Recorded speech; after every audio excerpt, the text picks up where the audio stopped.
try to do something that month with the PTO where we can do, I know that Exeter High did a flash drive, so we're thinking of maybe organizing like a food flash drive for 2 days at the schools in January. That's it. Thank you. Any questions? Is the Glow Party by grade, or is it just randomly how people sign up, or they choose a time or something? Yeah. It's randomly just how people, because we talked about that, but they're siblings, so there's going to be families that want to come at the same time. So I know it's not going to be perfect. Like there are going to be people that like, my friend got into party 1 or party 2, but it's really just like the best, like to have as many people as we can and have it all on one night. It felt like we're going to see how it goes. Yeah, it's great that you're trying to accommodate everyone. That's very cool. That's it. Thank you. Thank you. Great. So it's 6:04. So we'll go ahead and open up our public input per RSA 189-74. So the clock is officially starting. We'll open it up for 30 minutes. I don't see anyone here now for public comment, but should someone arrive, we will. We can certainly take a pause and see what they have to say. So moving along, we have 2 sets of minutes from our November 4th meeting. We had a public meeting, and then we also have minutes from our non-public meeting. So just going to give everyone a minute, just if you need to look those over, and then ask for a motion to approve both sets of minutes.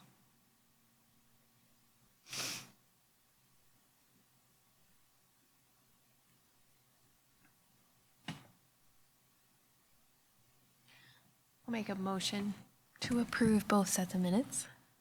Second. Any discussion?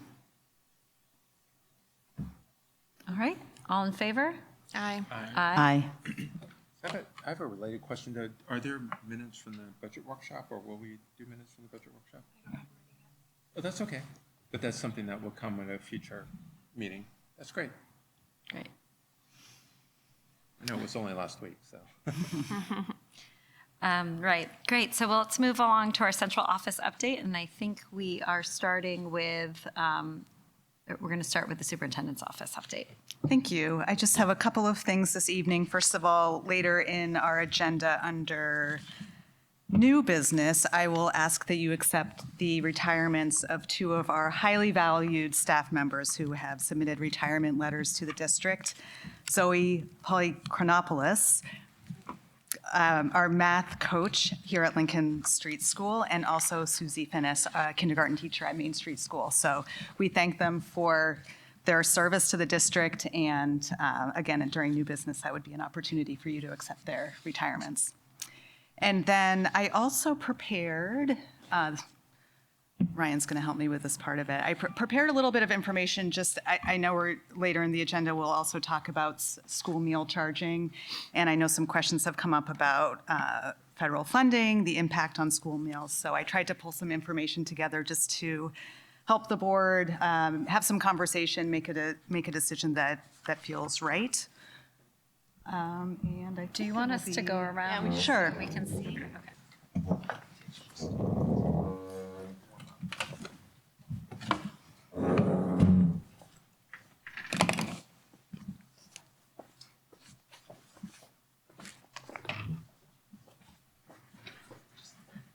Do I just stay here? Okay.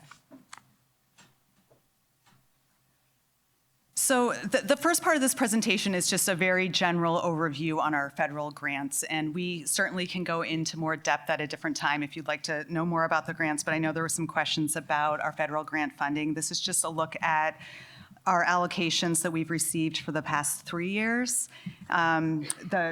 This year's obviously is highlighted over on the right-hand column.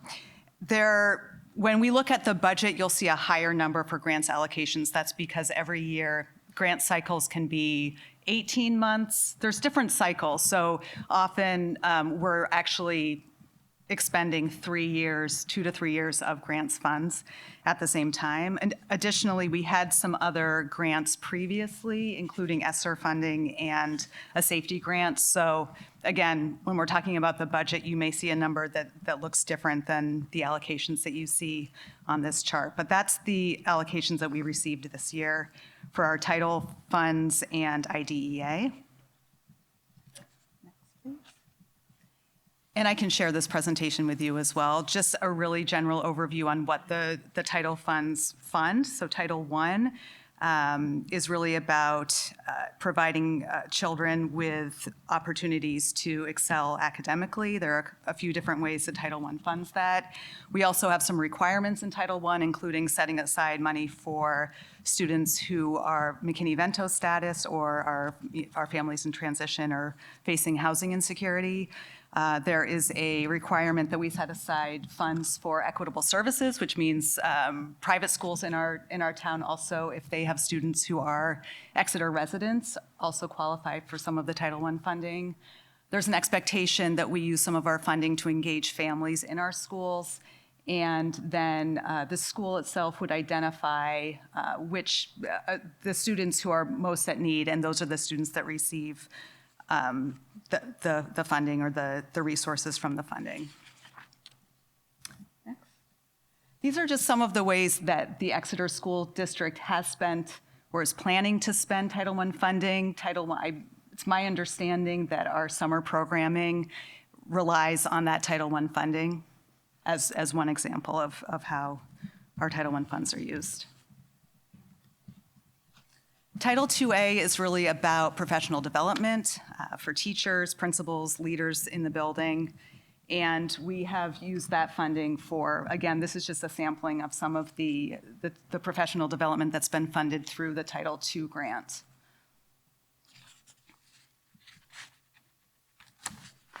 And then Title IV, which is the newest title funding source, provides our students with access to well-rounded education, improving school conditions and technology. And like I said, this is a little bit of a newer of a grant. And so we work with the state to figure out what are the needs of the school and how can Title IV support those needs. And then IDEA, which we won't go into too much detail, but this is really to support our special education population. And the way the IDEA funding is allocated is a little bit different from the title grants. It's more about our student needs here. So I'll set this grant funding aside because it doesn't really connect with our conversation about meal charging and federal funding. And so I wanted to just provide some information to you about what the impact would be. There was some conversation, I know, about continuing to fund school meals for our students. So we did pull together what exactly that would look like. And again, in just revisiting the purpose of the meal charging suspension, just to frame this conversation again, happened at the November meeting when the government shutdown was in place, and the board was looking for a way to support our families who were struggling during that time.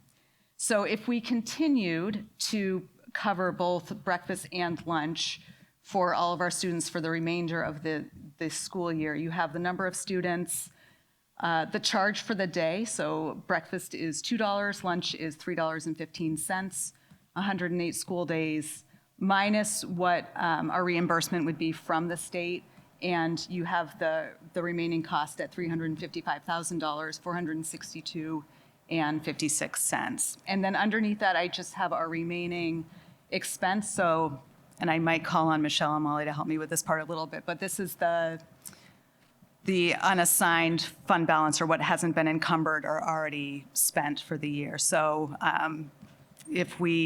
one example that we keep talking about is it's a very snowy winter already, and it's only December 9th, and if we have a higher plow bill than we had anticipated, that fund could cover that bill, or if we have a roof leak or things that are unanticipated, that's what that money would cover.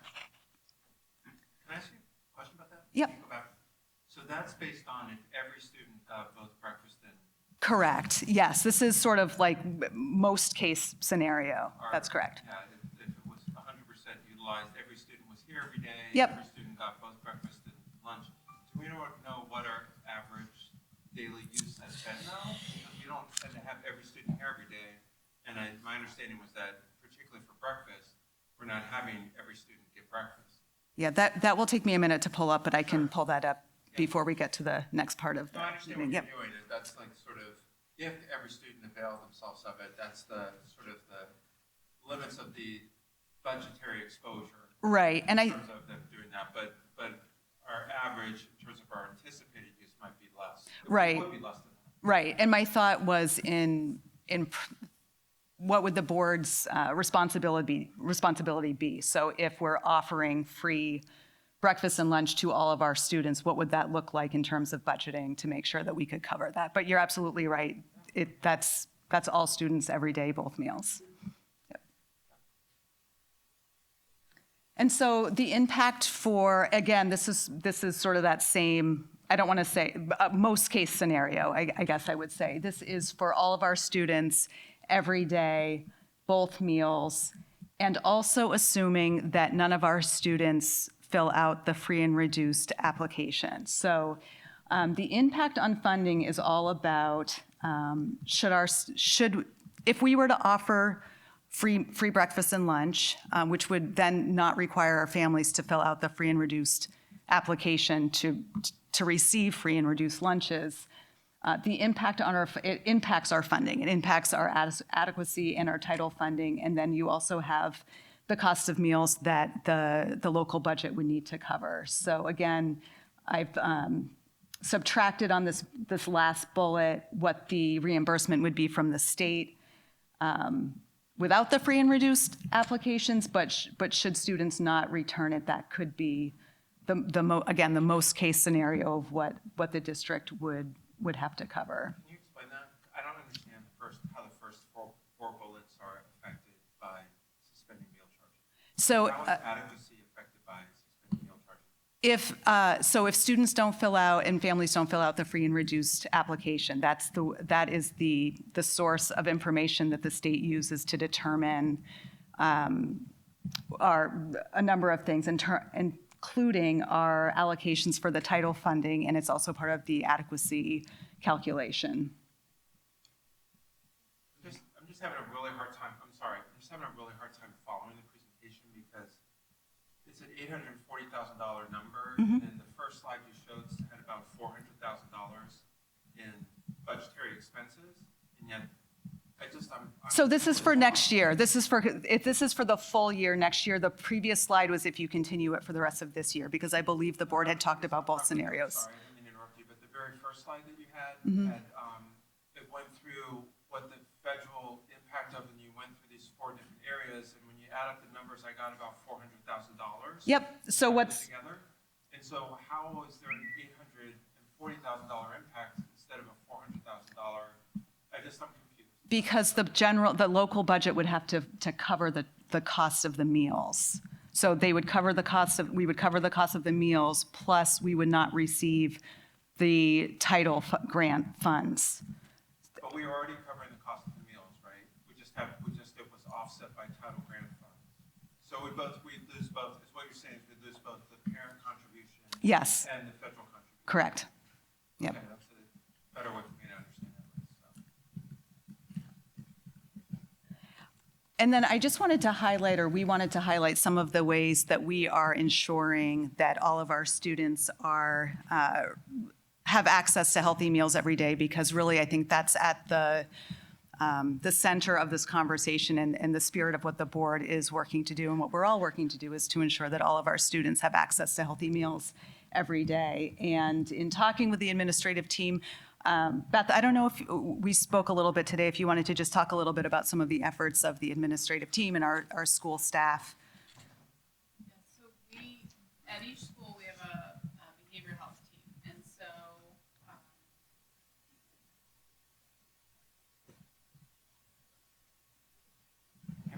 Okay, So, as part of our process, as a behavioral health team, we look at all angles of how we can support students, like whole child, right, and families. And so there's a lot of ways that we provide support for families. And one of the things that happens at the beginning of the school year and periodically throughout the school year is that we send surveys to families to say, what are your needs? Are there things that we're not aware of? And so we collect that information. So we have a pretty good understanding for what the needs are from our families and the different ways that we can support them. So one of the ways we help to support our families is through partnering with 68 Hours of Hunger. And we provide food bags weekly. And what those food bags contain are 2 breakfasts, 2 lunches, and 3 dinners for students. And it's often sent home at the end of the week. And that's not limited to the number of food bags that families can request. So families can request more than 1 food bag, and we do have families that often do that. Another way that we support is providing some break baskets that are given to families before long breaks in school. So before the December break, February break, April break, in knowing who our families are that really could benefit from those supports. And we partner with local agencies to be able to provide those baskets of food over those breaks. Also, at our schools, we provide snacks to students as needed throughout the day in many different ways. And so, students have access to food and snacks throughout the day and as needed, and there's no limit to that. So that's just some of the ways that we support students and families with possible food insecurities and/or helping to alleviate some of the needs that they might exist. Thank you. And then I also just wanted to highlight a couple of things in our policy EFAA specifically. At the end of the year, any unpaid balance is paid by the general fund. We do have to zero out that line by the end of the year. And then also, I just want to read this part of the policy just to clarify, because I know this came up as well. The district's policy is to ensure that students have access to healthy meals and that no student will be subject to different treatment from the standard school meal or school cafeteria procedures. Therefore, the district will allow students to purchase a meal even if the student's meal account has insufficient funds. This policy applies to all meal offerings generally available at the cafeteria. No student will be refused a meal for having a negative meal balance. And that's policy EFAA, and I just also referenced EFC as well, which is another policy about free and reduced, making sure that we offer the free and reduced application to our families. I wanted to conclude this brief presentation just to ensure that, or to remind us that we do have shared commitments of making sure that we're removing barriers to ensure that all students have access to meals at school, and that it is our commitment to do that. And we do believe that we have some really good practices and policies in place to ensure that that's happening. And that also we've worked really hard to develop a fiscally responsible budget that ensures that our students are getting what we need. And so while it is not our recommendation, the administration's recommendation that we suspend meal charging because of the impact on our funding, we do wholeheartedly support efforts to ensure that all of our students have access to the meals that they need every day. And we will, I know this is coming up later in old business in terms of, I think the board is going to make a decision about moving forward, but that's the information I collected for you for this evening. Do we have any information about other school districts? Yes. Yep. There are 3. Oh, that don't charge for meals, I should say. Yeah. There's one, the district that Tamworth, I can't remember which number that is, but the Tamworth School District has, they qualify for the community eligibility provision. So they get an additional funding source, so they are able to provide meals to their students for free. Fall Mountain, I believe, has been providing breakfast only, but is, I think they're concerned, they're thinking, I'm not sure that that's going to continue. And Haverhill had a similar practice as Exeter, where I believe it started during the government shutdown as well, that they temporarily suspended meal charging as well.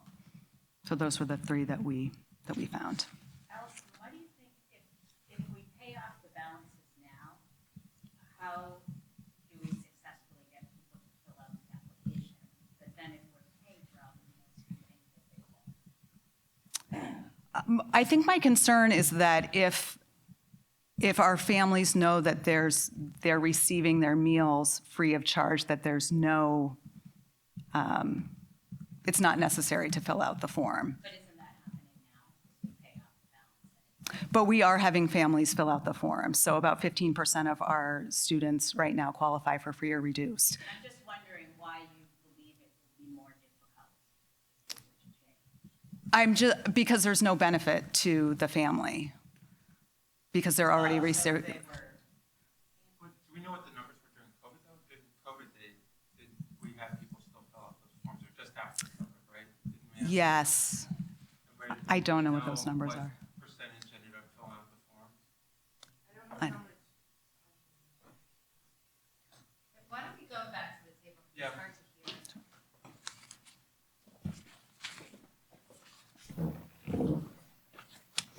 I don't know the percentage that didn't fill out the forms when we came back from COVID, but I do know that Dahlia said that she's still catching up today. And it was a real struggle. And I know Jean, when Jean Pierce was here, she had a real struggle. I don't know the exact numbers, but I do know that the food service directors did have a very challenging time with that.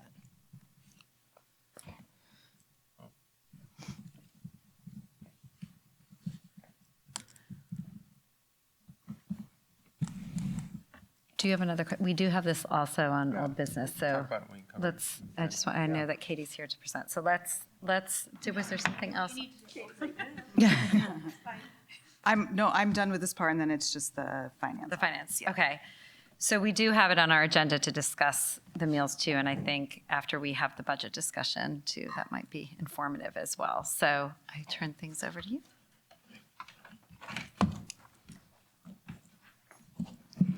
Good evening. In your board pack, we sent you the financials as they stood for the end of the month. At the end of November, you had $592,235 in remaining budget unspent or unencumbered funds. So this month, we spent another $158,506, primarily an encumbrance for student transportation and some contracted services and supplies, which brings our remaining expense down to $433,728. Does anyone have any questions on that? When you mean sort of the fund balance would be $433,000.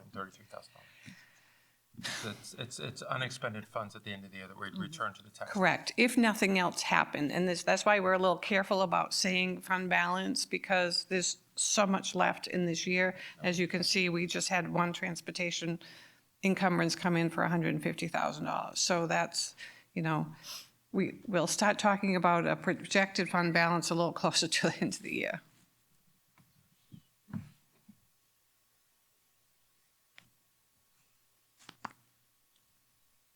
Question? No? Thank you. Thank you. All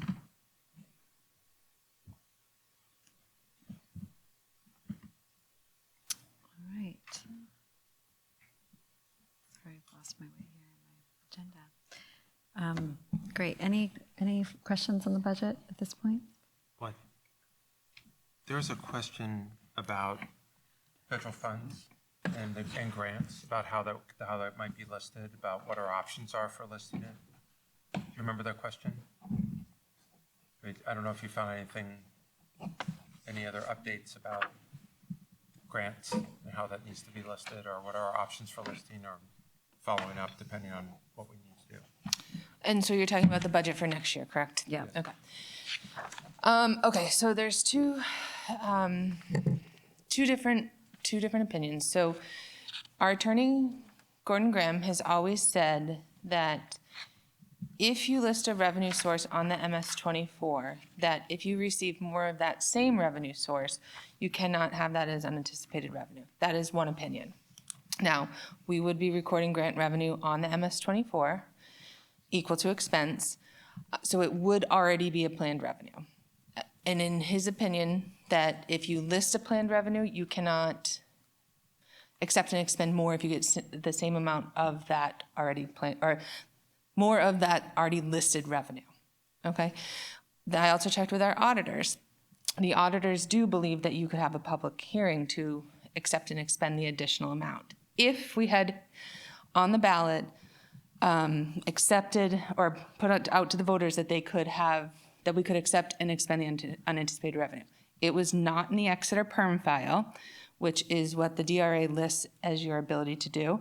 So Michelle and I had to search every warrant article back to 1992 and found it, and had to go to the town to get the meeting minutes to show that it approved. And then I had to send that all to the Department of Revenue today for them to hopefully update our perm file to be able to have that on file so that going forward, we can accept and expend unanticipated revenue. It was quite the project, but Michelle found it in the attic of the SAU office in a binder today for us to be able to put that in our perm file. So we do have two different of opinions.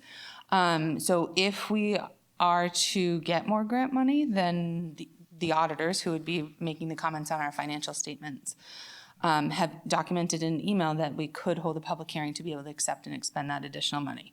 It is not in line with what our attorney has historically said, but we do have that comment, so. Would that make it so that in next year's default budget would be the amount we actually received? So the amount that we appropriated plus if we had to have a hearing? Next year's default will be whatever, so when we do next year's budget, it will always look back to its prior budget as the default, So we'd have not the same actuals. problem potentially again if we got more grant money? You'd always have to have a public hearing. Right, okay. And so we were trying to leave a little bit of extra wiggle room so you wouldn't have to have a public hearing if we were to expend or receive more grant money to be able to expend it. But if the board wishes to go the route to have the public hearing, then if we do get more grant money, you'd have to have a public hearing each time. Okay. And so there was only 3 districts in the SAU that did not have this in the perm file, the permanent file, and that is Exeter Co-op, Stratham, and Exeter Elementary. Now, I am still looking at the co-op because all of this happened before the co-op was formed. So I need to figure out how that plays into it. So what would it look like in the budget? So would it have 800 and some $1,000 potentially in the budget, and the default budget would be the same, or would it still be 2 different numbers? How would this manifest itself in terms of what it would look like? So if you choose to set the default equal to the proposed, then we could do that. So the numbers would be the same. And then next year, your default would be the same number year after year. Your default is always the previous year's budget. Not actuals, previous year's budget. It's only this year where it's going into the first year of appropriating grants in the first budget that our attorney said, you can look to see and say it was just in the wrong budget before. Forgive me for asking this question. Sure. Then the 863 came from a FY25, what we spent. I don't have it, Actually, I don't have the paper in front of me, but if it's in the default one, the it's the default. FY25 actual expenditure. Actual expenditure that we didn't have to put in our budget because it was somewhere. It was in the It was SAU. in the SAU, okay. Yeah. So the SAU always appropriated $4 million. Yep. It was always $4 million because the co-op had a certain amount that was already in the co-op budget. And so we had $4 million and we actually spent about 2.7 of the 4 that year. So then I said, okay, I know we're not going to go all the way to the 4, but let's scale it back to 3.5. And then I said, okay, each district spent this proportion of the 2.7 that was spent, and I divvied up that 3.5 accordingly to give you a little bit of a buffer so that you have the appropriation if we were to receive more grants. I don't know if we will. We are getting like some more safety grants. but also title grants are kind of going the opposite way. So So just so I'm clear, so next year, if we set the default as the proposed, no matter how many grants we receive next year, the default is is what we set in the budget, not what we receive. Right. all future Unless we years, have a public hearing. Yeah. so all future years, the default will equal Right. the prior year budget, Right. Okay. regardless of your actual And expense. we can propose more, but it's just, it looks like a large amount that we're Right. requesting from taxpayers. That's right. Right, I mean, that's I the whole understand- impetus. I understand the impact for next year, but that doesn't make any sense to me in the long term. Like 10 years from now, that's, we have that number no matter what. So even if we had a special hearing, you don't have to explain all to me. That just doesn't make any logical sense to me, how that wouldn't change over time. But federal funding, it might change over the course of decades, and we have to keep the same number. No. You can change your budget. It's just your default will always be your prior year budget. Right, the prior year. So the basis So you of, have, so the only way you can increase it is to have a difference between the two. true, Just yes, one time. yeah. So we could, for example, budget $900,000, Mm-hmm. even though Slowly. there's something like that. So we don't have to budget the larger number, we could have a smaller delta between the two, You could, if we wanted to. yeah, you could. Okay. Yep. So we're now in the FY27 budget discussion. Was there anything that you all wanted to share about that before we start asking I don't think some there were questions? any other change, I don't think there were any changes. I had one follow-up question that we had discussed last time, which was just to clarify that line item around the contracted services. Did we?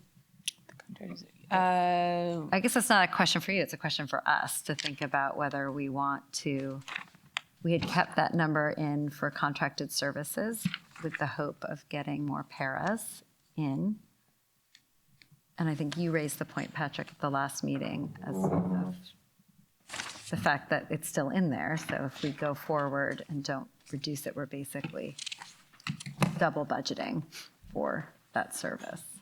So I believe Diana had taken a good look at that when So building the budget. We reduced, if you go back, I think, to that summary page, the contracted services line was reduced by 400,000 plus. The reason why the overall special education budget did Yeah. not go down is we had to budget for 2 out-of-district placements that were $360,000 total, which made the special education budget overall only go down by 15,000. So your Okay. contracted services line overall went down by 400, I think, Okay, okay. $42,000. 424. 424, thank you. Reverse those. Okay, all right, that's clarifying. Thank you. Can you just explain what in the budget, the $310,000 food service item means? Well, we just heard something, I just heard a presentation about food service costs, but what is the $310,000 that's in the budget for So- food service? So I believe it's 325,000. For Is next, that? for 27, it's 325. Yeah, so- What is that? So that is your food, so there's two different parts of food service. There's your food service fund, where all the food service operations happen, meaning people get paid from the food service fund. If the fridge breaks, we have to pay for the equipment repair. That all, the cost of food, that all gets charged to the food service fund. Then what happens is, if that food service fund is in the negative position, not meaning that we spent under the 300,000, meaning the revenue that the food service program brings in is less than the expenditures that go out the door, which oftentimes it is, especially in our smaller schools, then that fund cannot be in a loss position because it is a federally funded program. So what has to happen is you cannot move expense out of that fund. You have to expend in the general fund to give the food service fund the same amount of revenue to bring the revenue up to expense so that is not in a loss position. So what's called the food service management line in your operating budget, which is in the Fund 11, that is your planned food service loss. So what's the $300,000? What is that? What does the $325,000 mean? That's your food service program. So that's That's how much we pay for food, or that's how much we pay for food and staff and everything? food, staff, equipment, everything to operate the food service program. So that's the total amount that we pay for the entire food service program is $325,000. How much you're appropriating, yes. So you share a food service director with the cooperative. I'm just having a really hard time understanding how all these things fit together because we're seeing numbers that are $800,000 when you start talking about other impacts, and yet the whole program costs $325,000. And we try to fund that through federal funds and parent fees to offset that $300,000. But I'm not understanding how all these things fit together. The numbers don't seem to, I don't understand how they fit together. Or is all. that 300,000 not the total cost? Actually, it's just what we're Appropriated. That is the total cost, is what I just heard, though. I just heard that's the total cost of the entire food service program is $325,000. Is that right?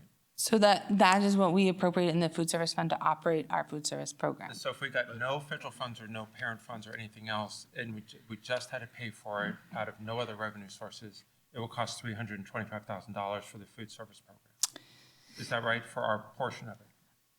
It's a little bit more complicated because of the journal entries that have to happen between the general fund and the food service fund, because you almost have to double account for the expenses the way accounting rules work.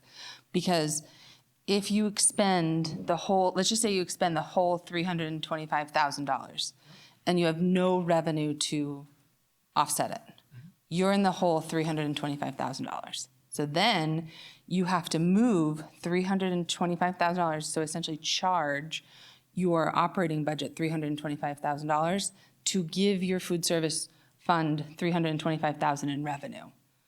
So really, when looking at the budget, it's going to show $650,000. Where did we get 575,981 for, if you mentioned the total cost for the year plus the impact on federal funding would be 575,981.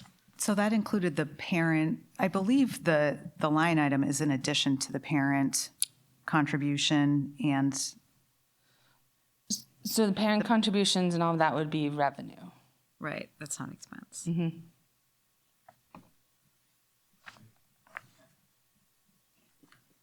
I'm listening to you, I'm not understanding this. I'm really not. I'm just not understanding it. Are you saying that, I mean, if maybe you can, I don't know if there's a way you can simplify this, but if the program costs $650,000, then just tell us that. I mean, if that's the cost with no revenue, it costs $650,000, then that's what the facts are. Or does it cost us $325,000? I know you said that in accounting, it looks like it's doubled up, but what's the actual cost of that program? Not how it's accounted in the budget. Just take it out of the budget for a moment. How much is Exeter's share to fund the food service program? Is it $325,000 or is it $650,000 or is it a different number? So the way we have built the budget and the way we have it appropriated right now, assuming that we have without taking the loss into consideration, then we have in the budget $325,000 for the food service fund to operate the program. And if there was no food service loss, then it would be $325,000. But I don't think that's answering the question. The question is, how much does the food, staff, the equipment cost? Not how much we're appropriating in the budget. So like how much So do we what's, spend on that inventory, on the people who serve the food and all the equipment in both of the schools?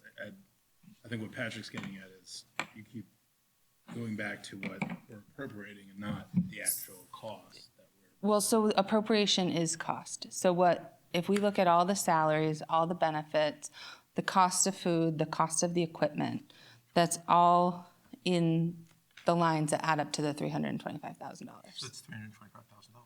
Correct. So we're not wrong to think of it that way. The total cost of the program to run it in Exeter, understanding we get the benefits from shared costs or whatever, is $325,000. It's taking the whole, yeah. Can I just ask one other question? Because the numbers that you gave us were like, what did you say? Most case scenario, right? How, like taking the revenue out of it, right? How is this number, is this based on most costs? Like if everyone were to come and eat a lunch and a breakfast?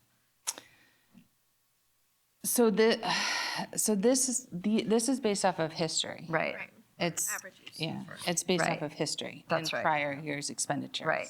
So that's more accurate, based on, but including free and reduced lunch applications. Because is that revenue's, So the revenue is not included in this. right, it's not revenue-based, right? Usage-based. So it's This is just the usage-based. Yes, expense right. side of the So there's a house. chance it could be higher if there were higher usage. For example, if you're not charging and that drove a slightly higher usage, that number could be higher because it might cost more to run the program, to provide more food, for example. If you had to provide more Right. food, it would be higher. So not looking at the food service loss and not looking at revenue, Right. the plan would be $325,000. However, if you're not going to take in any revenue, you have to do the journal entry to essentially Right. double count for it. Do you know how much of that, I'm sorry if I'm talking over anyone, do you know how much of the $325,000 is food versus staff? Because the staff cost is going to be fixed, right? That staff cost doesn't go up even if you serve more meals. I'd have to pull the DOE 25 last year because we don't have it broken out in the individual line items. So if you want to pull the DOE 25 from last year up, Michelle, then that, actually, will that be, have it broken out?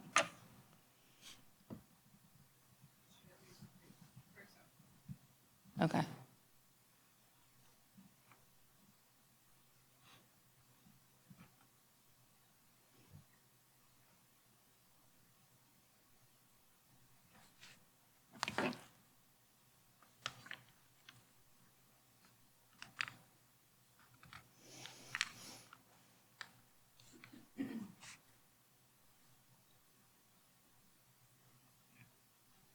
And so I guess just to clarify, when we say appropriation, that is a planned expense. Makes sense. But we also have to plan for a level of unpaid balances and a potential level of loss, which is your food service management line in Fund 11, 10 or 11. I forget.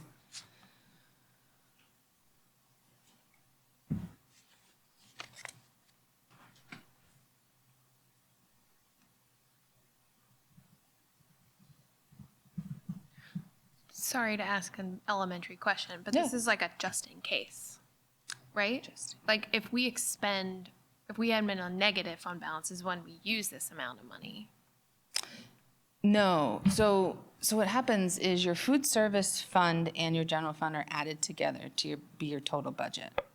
And so then we do the planned revenues to determine how much has to be raised in taxation. So that 325,000 that's in the proposed for FY '27 would be the planned food service expense in the food service fund Okay, to operate the food service program.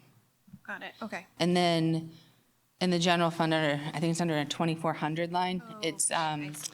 It's a planned loss because every year we have a level of students that have unpaid balances because just like we were saying before, no students denied a meal. So any unpaid balances, the general fund is charged and then the revenue is given to the food service fund, Got it. Okay. just the way the accounting has to happen. Yep. But then I if get it. there's no such thing as unpaid balances, because there are no family balances. No, they would, so if we are not charging students, it would all be unpaid balances. Right. That would be covered by the school board, Right. the operating budget.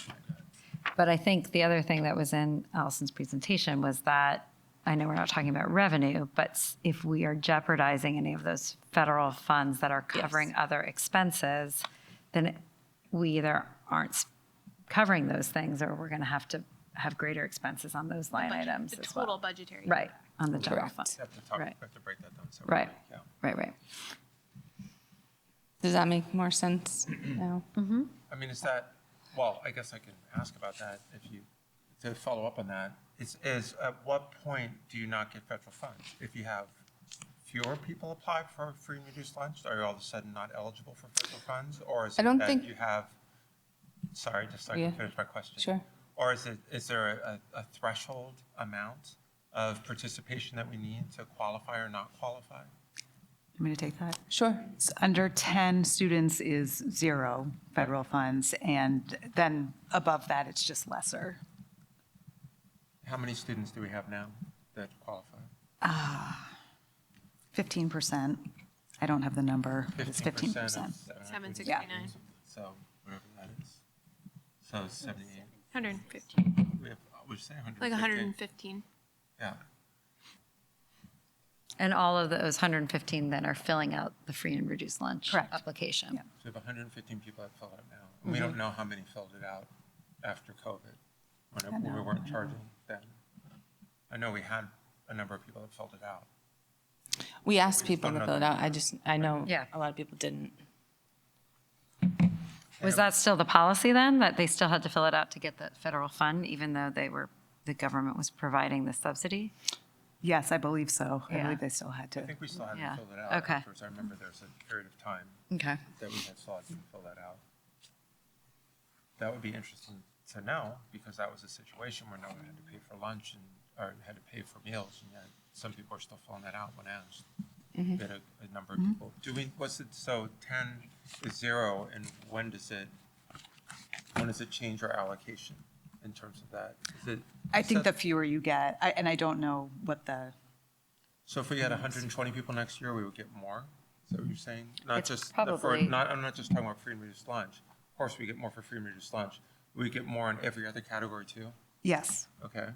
assuming that that's the way the state is choosing to fund. But yes, that's, I guess it would be Yeah. helpful to know, like, what is like, if it dropped to 75, would, below 75, we get less, but at 75, we're still getting the same amount, right? Like that, if we're expecting some drop in applications, but that some would still fill it out, knowing our sort of threshold there is helpful.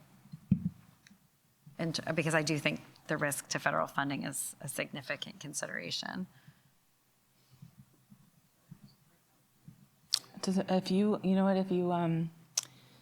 If you run a budget input with the definition, then it will have last year's actuals, and we would just look at the food line. This is in the, I know this is in the agenda later, so I'm, You can go ahead. No. We're on it. Just go ahead. no, that's okay. 'Cause Okay. if you have to get, I was just saying, if they have to get more information together. Okay. It's in the agenda later. All right. So, Taking and off so a you, little bit. so you're looking for the cost of food from last year? Yeah. Out of that $315,000 that was budgeted, $310,000 that was budgeted last year, right? Or is that for this year? 310 was Three, last year. 310 would be this year. Out of the 310, how much of it was food? Yeah, I can, $50,000, $110,000, whatever it is, just how much? yeah, we'll look to see what the actuals are. Yeah. Okay.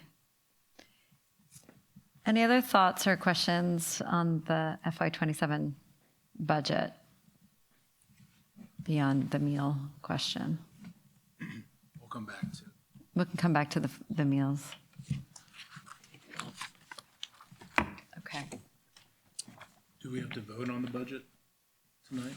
Is that a separate? you will vote to move it to the public hearing. Okay. You can do that under, if you want to wait until the I think we should wait. conversations. Yeah. Yeah, I think we should wait. Just curious. Okay. All right, thank you guys for pulling together that data for us. We're going to move on to the principal reports, and so we'll start with Main Street. Okay, just a quick recap on a couple of things that we highlighted this month. First off, some of our teachers, actually all of our classroom teachers at Main Street School just recently participated in some writing training that was facilitated by Carla Putney, our curriculum director. The goal of that was really to refine some long-term and short-term writing plans that aligned with our benchmark advanced Tier 1 literacy program. And then Something that's coming up this Saturday that I wanted to highlight is what we call Holiday Hope, which is an event that is held at Main Street School Gym it's our 5th annual Holiday Hope. This is a gift event that supports families from all 3 of our schools. So our families have an opportunity to come in and shop for gift items for their children at no cost to them. So that's a special invitation that we send out for families, another way as an example in how we support our families. The gifts that are generously donated to this program are both collection from our staff, our community, and some local businesses in the community as well. So that's coming up this Saturday at Main Street School in our gym. Thanks. Thank you. Good evening. I'm going to be very brief so that we can give Ms. Pepino the floor.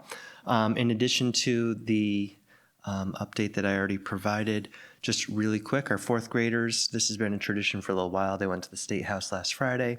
It's a great field trip. There's no charge for it. The state does a really nice job of supporting it and giving kids a firsthand look at state government and being able to sit in the seats and really feel like they are, part of the process.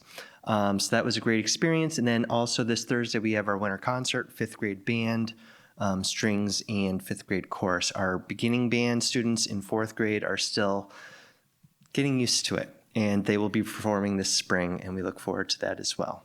The sounds of a new clarinet are ringing through the McCluskey house, and we are very grateful. So with that being said, I'm going to turn it over to Ms. Pepino, if that's all right. Great.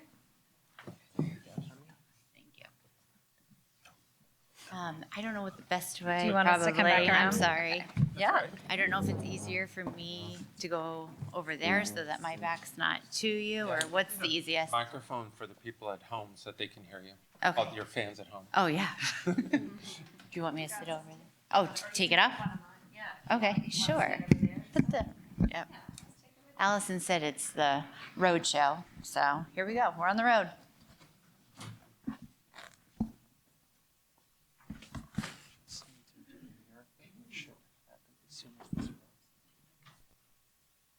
Well.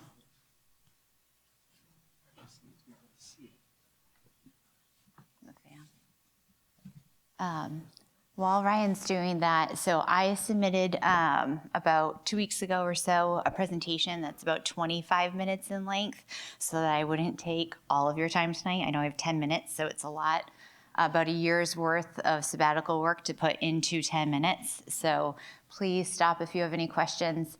But Heather and Allison will be sharing that presentation with you. So my overall action research project question that you'll be hearing about tonight is the impact of implementing bias awareness protocols when selecting, administering, and scoring classroom assessments.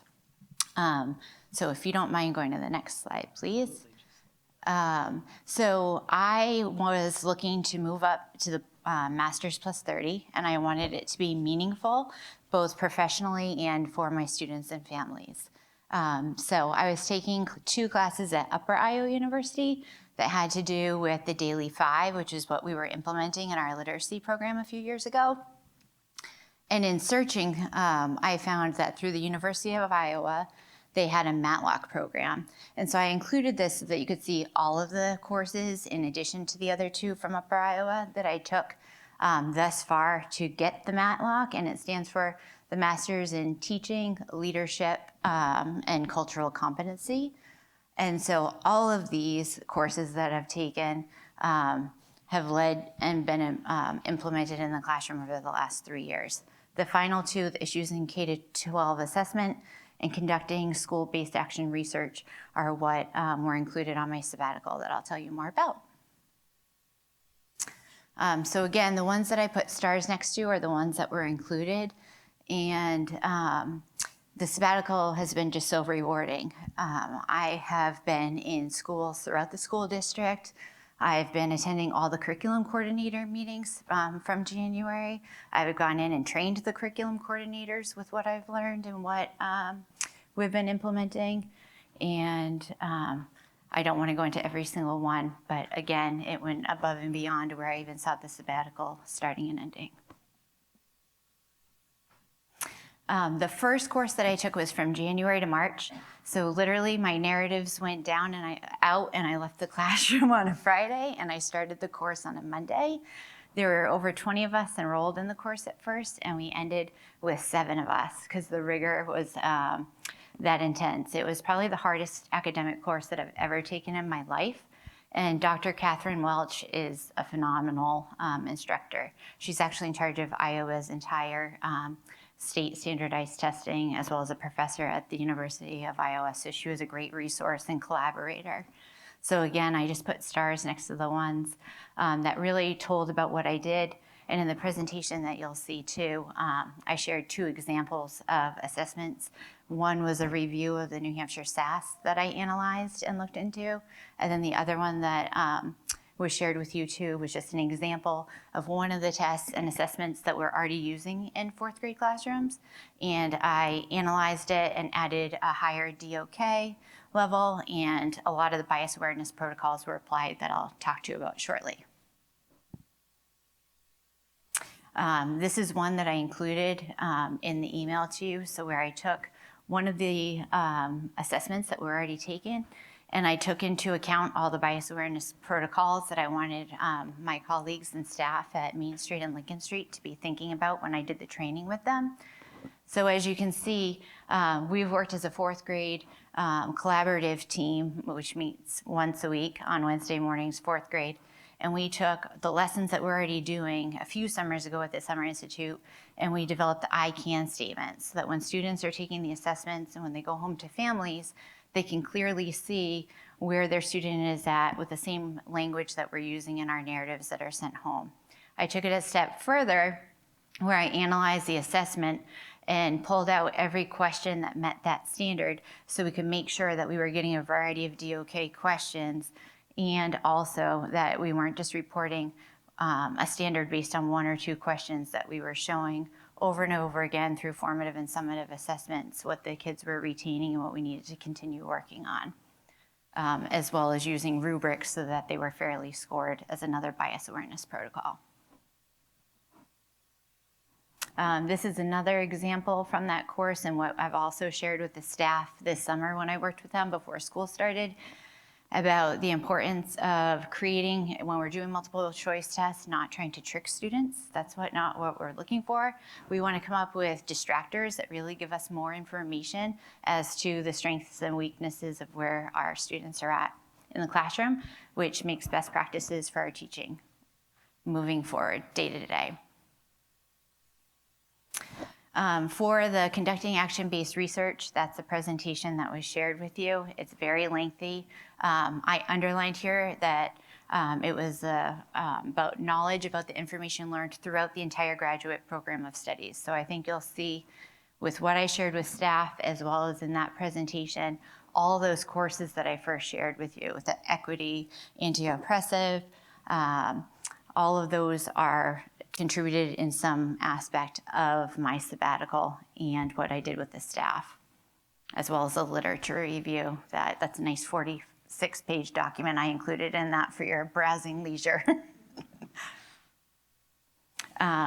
So the whole course started with the action research question, which was what my sabbatical was based upon. I met with Jill Lizier and Julie Lambert and revised the question. Originally, when I presented to the board my initial sabbatical, it was about racial bias. And after taking the assessment course from January to March, I wanted to hit upon something that could be used for all educators, all students, all families, and that would impact the entire SAU 16 community, not just a select portion. And so that, from there, what impact does the implementation of bias awareness protocols have on how grade level teams in SAU 16 schools select, administer, and score classroom assessments?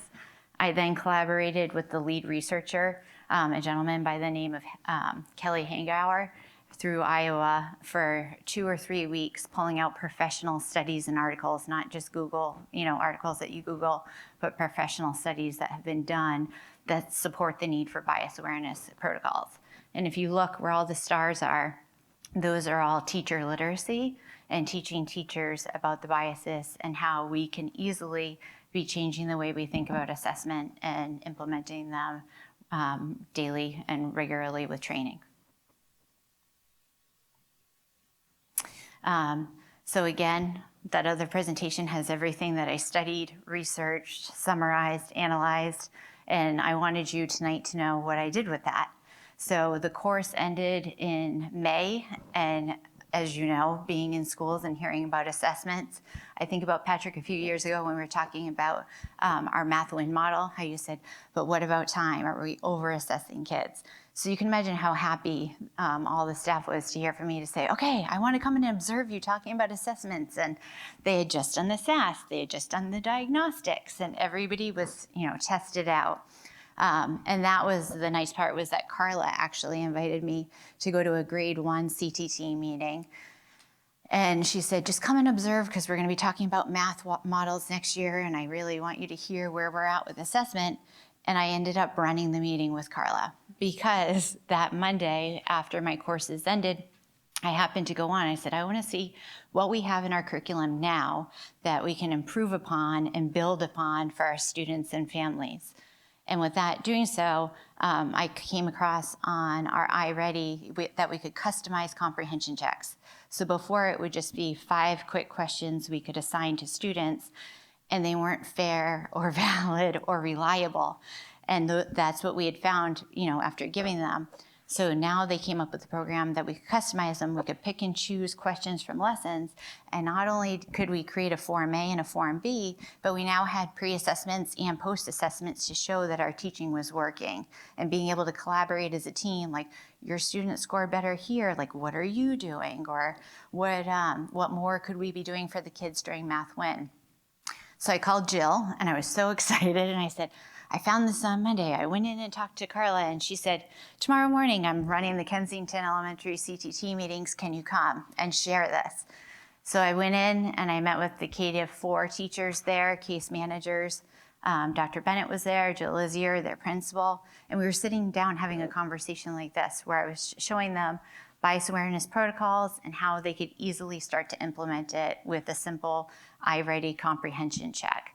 And from there, they said, can you stay in 45 minutes and do the same thing with the grade level? And I said, sure. And then again, I worked with that team of teachers at the Summer Institute in June, doing the same thing and fine-tuning what we had worked at. And then Deanna and Ryan, I said, I've been doing this with the other schools. And they're like, well, when are you going to do it with Lincoln Street? And they said, we'd like you to do the August training. So I did in August an hour-long training going over the protocols and some examples of what we've been doing.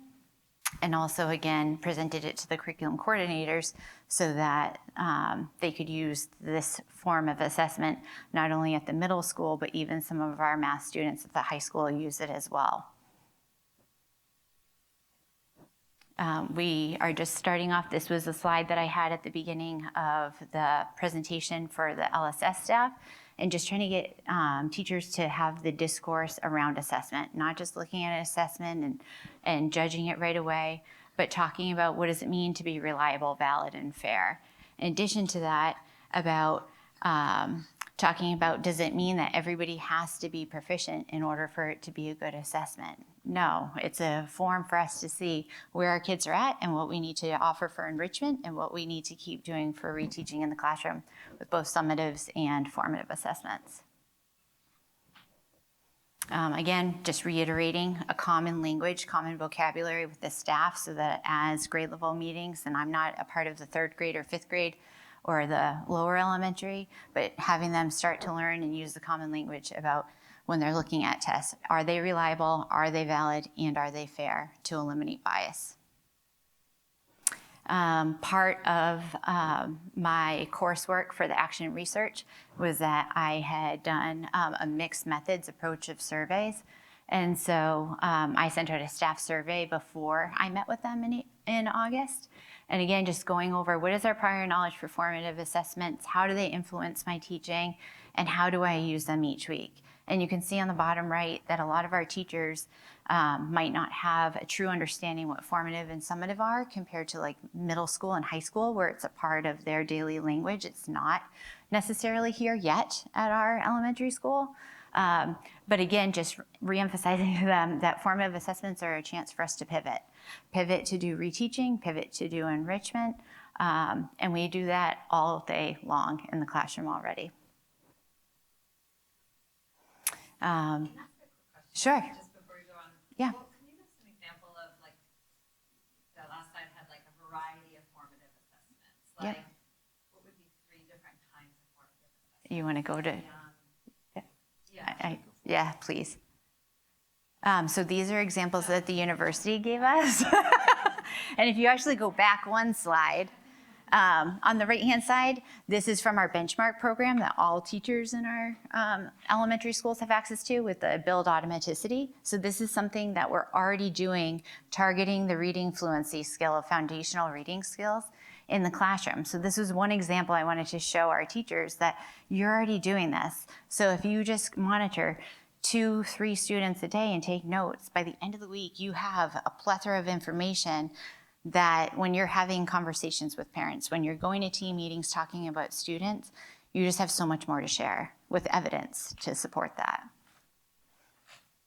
And then these are examples that the Iowa College of Education gave. And again, many of these things we're already doing here in SAU, and I think we should be proud of that. Again, more summative examples of what are already embedded in the curriculum that we use every day. This was part of the staff survey. So I was curious before the training on bias awareness, what are some of the things you do if students don't do well in our summative? And I really appreciate that our colleagues are already making strides. You know, Ryan and I were talking about if a student's not doing well, run it by a BCBA or a case manager. Are they seeing the same trends that you are? Review of formatives already taken. Pulling students to reteach those skills in one-on-one, and that's exactly what we want our staff doing. Again, the basis of this was that every decision made concerning the test specifications, for example, balance of content, item types, length of time, alignment, delivery mode, the number of forms, depth and breadth of item pools are all part of a necessary bias review. So those were all the key targets that throughout the year, I want to kind of like the ripple effect, keep, pocketing in for teachers to continue to be talking about and thinking about when we're implementing and creating assessments. At our Mass CTT, or at our CTT, which is our grade level collaborative team, 3rd, 4th, and 5th all meets. We also have our specialists that meets. And again, it's taking the time to talk about the assessments we already have. If you look in the middle there, the Unit 1 assessment, that came from our iReady. And if you look at the DOK, they're all DOK 1. They're not DOK 2 or 3 or 4. So our grade level team has started thinking about what more can we add to our assessments to make them more valuable so that we're asking those extended learning questions and giving them more opportunities to share with families, to be able to justify to CMS to say this student is worthy of the higher math because we have all these examples that show extended learning. And that's something that's one of our whole building goals for the year. So this is just one way that I feel that we can really strengthen that in our school this year. With the help of what I've done with my sabbatical and creating rubrics and making sure we're scoring all the same. I already mentioned the customized comprehension checks. That's what I went and worked with all the schools on, including Lincoln Street. This is an example of what we talked about when we were doing, how am I doing for time? When I was talking about it, so we're talking about the length of the assessments. That's what I was alluding to, Patrick, when you said how long are they taking. So when you're customizing them, it'll keep tweaking the amount of time so you know how much time students are going to be spending. It also tells you the number of questions you've selected, so you don't make too long of a test or too short of a test, and that you make sure that you have at least 2 to 3 questions for that standard before you can accurately say if they're proficient or developing. A few years we had been hounding the Ready program. Do you see how there's a speaker next to it? So it makes it equitable for all students taking this test so that all students can have it read to them, because we're not assessing them on their comprehension of reading, we're assessing them on their comprehension of math in this example. And again, ruling out questions that don't meet the criteria for what we're looking for or are almost written, as we said, which wasn't good, to try to trick students where we're not going to get a straightforward, either they know the skill or they don't. With that being said, this is just an example of some of the data we get through those customized comprehension checks for our Math Win. And I know Main Street School is still working on using them, and Kensington has implemented them as well. So if you look to the top left, it shows you each question, and it'll show you in green the number of students that were proficient in that, and the red is developing. The yellow portion, it might have been a multiple choice type of question where they might have got one and not the other. And we've been using these in our Math Win model. If you look at the right, when we look at the data as a team, I've covered the students' names, it tells you the percent they got, but it also tells you the amount of time that it took them to take it. In addition, we really have been looking at the trends, especially when I created one for our team to use for a pre-assessment on multiplication, division, and then area and perimeter. So we could clearly see who had multiplication already and was ready to start division, who had multiplication and division and hadn't been exposed to area and perimeter, so that we weren't all starting from the beginning in the Math Win. Everybody was getting what they need where they were at in that moment, and our groups are about 10 to 12 students, so they're really getting more personalized learning as well. The other additional factor I wanted to point out too, on the bottom left, it'll tell you if the student got it wrong, and then most likely why they got it wrong. So you can pull students in small groups outside of Win in your regular math to see, are we making common mistakes? That's a quick remediation to work with students. Or if it's one student and they keep making the same mistake, it's clearly stated there and it's easy to pull from for time. Same goes with our benchmark assessment. The literacy committee we met, I was on that 3 years ago, and that's where we took all the bias awareness protocols when we selected the benchmark curriculum. And now there's a week 1, week 2, and a unit assessment. So our CTT teams have been working hard to look at which assessments best fit the needs of what we're targeting in that unit, and not over-assessing our students, but making sure that they're the right length, as well as if we do look at the modifying the writing portion, because some of them are asking for 3 to 5 paragraphs. We don't want to take a whole week of testing for the end of unit. We want one block to see what they can write. Our team has been working with the bias awareness protocols that I created, looking to see how can we recreate the rubric so that everybody's grading it the same as well. And the nice part that Benchmark just came out with, if you don't mind going to the next one, Ryan, it actually shows now it's all AI generated too, just like our state SAS tests are.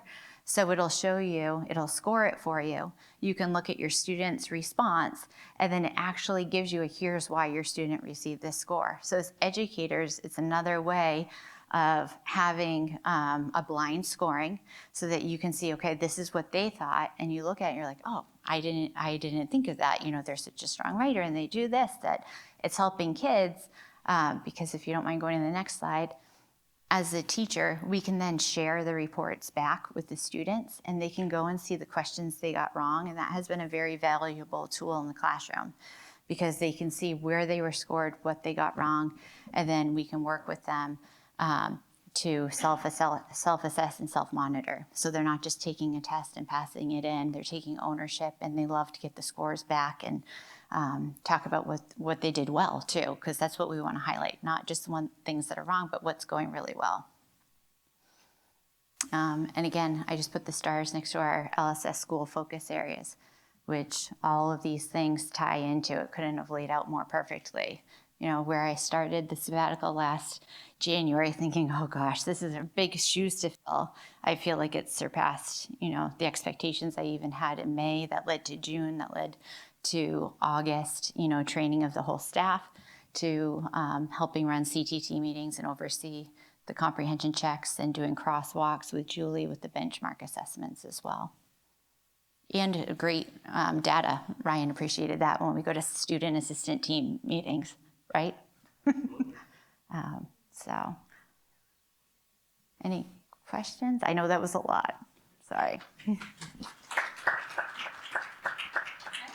question, just to circle back to the question that I think that Patrick had asked one, and I think we talked about is like from doing all of this work on assessments, are we over-assessing our kids? Or like, is it like these, we have the SAS and we have the iReady, and then you're talking also, obviously, of course, like the embedded assessments that just happen as part of the learning, right? Which aren't as like walkout and tests.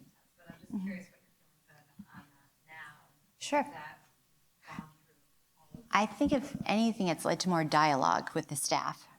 So feeling like even we were about to take a Unit 2 assessment right before Thanksgiving, and I went to Julie and I said, I looked at the Week 2 one that no one gave, and it really gives more of what we're targeting. It's not as lengthy for the students. There's been some small math assessments for like the end of lesson 10 that was on patterns. We don't report on patterns. The kids have had patterns for years, so we've skipped that. I think that we're going away, correct me if I'm wrong, we're not putting as much emphasis on the summative assessments. So we're really focusing on those little moments every day of formative assessments that the kids don't even realize that they're assessments. It's come around the table with me, we're gonna work on this. And then just taking note of who is still having a hard time with regrouping and things like that. So I don't think we're over-assessing. I think we're trying to be more respectful of the students, their time, our time, and how we're assessing. Does that make sense? Not saying, okay, here's a piece of gum, everybody gets a piece of gum because it's a big test today and you need to do well. It's, you feel comfortable with it, oh, we're gonna do this today. And it's not looked as this big, thing for kids to be nervous or scared about. Good? Okay. Thank you so much. Stay tuned for that 25 minutes.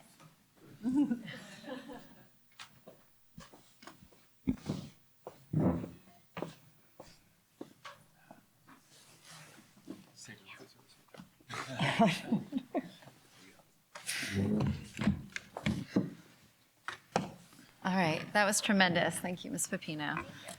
All right.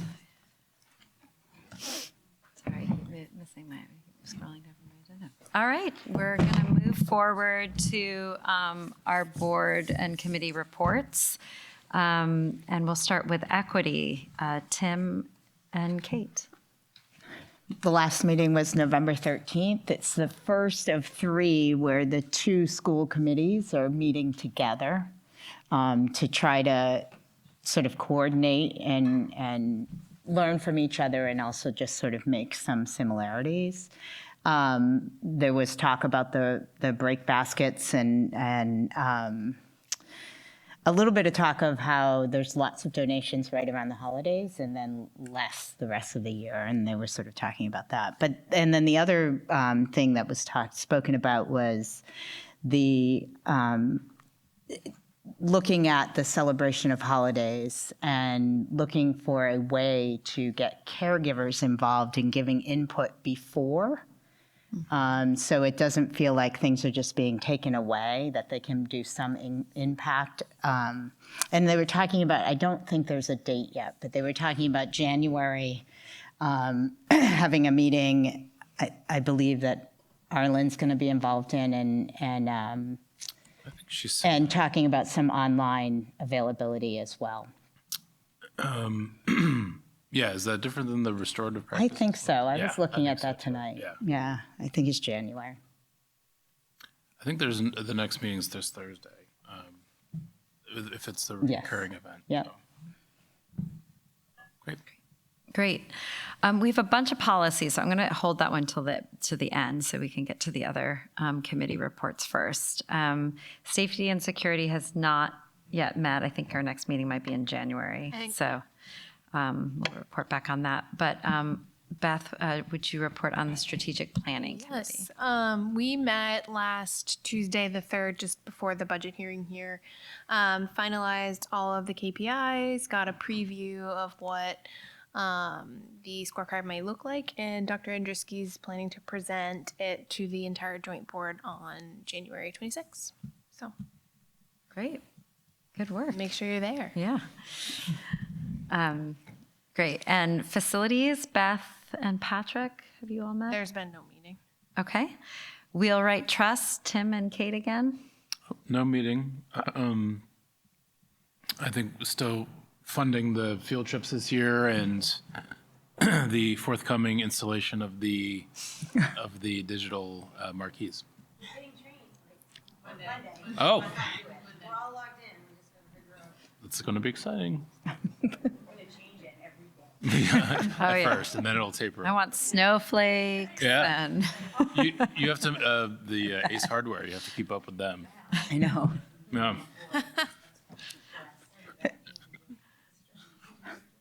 all right. Well, that's great. And anything else on that? I know those are really the biggies. That's it. Okay. We haven't had any meetings around sabbatical, and I know we'll be talking about negotiations. Do you Unless think there's- sabbatical is still a good committee to keep going? Do I? Yeah, there's I think it's, some good work that comes out of it. Fantastic. I think so. I think it's fantastic. Yeah. We- Guess we'll keep it then. I guess we will. Yeah. Kind of, I think there's a ripple effect there. No, really tremendous, though, work. All right, policy. So you do not want to talk about the negotiations? We do. Well, you want to do that first? We have to go in, I think we have to go into non-public first. Okay, I think we should just get through the policies. that makes sense. Okay. All right, so there's a number of policies in your packet to draw your attention to, and so we'll go through them. The one that I guess bears some discussion is policy code BEDH, which was the public input at board meetings.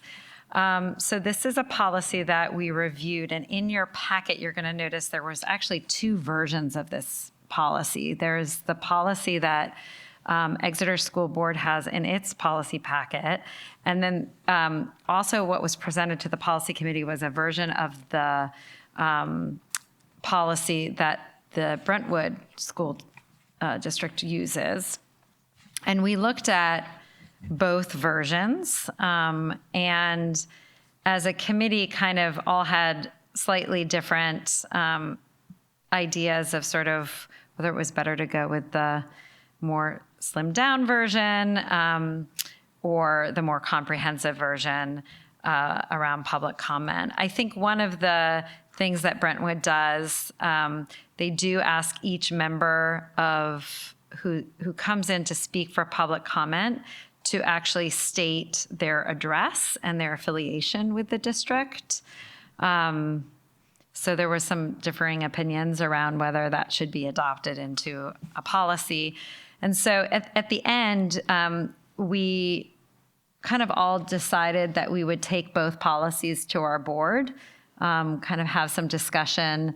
If one is really speaking to you and you like the one that we have with the suggested modification, we can go forward with that. We can think about taking some from the Brentwood. We also don't have to vote on this one necessarily. We can also have some discussion around it now and bring it to our next board meeting and then vote. So I'm just going to pause and see if there's any thoughts on BEDH. Was there any hesitation to the needing to state their address that perhaps would perhaps prevent many from speaking up at?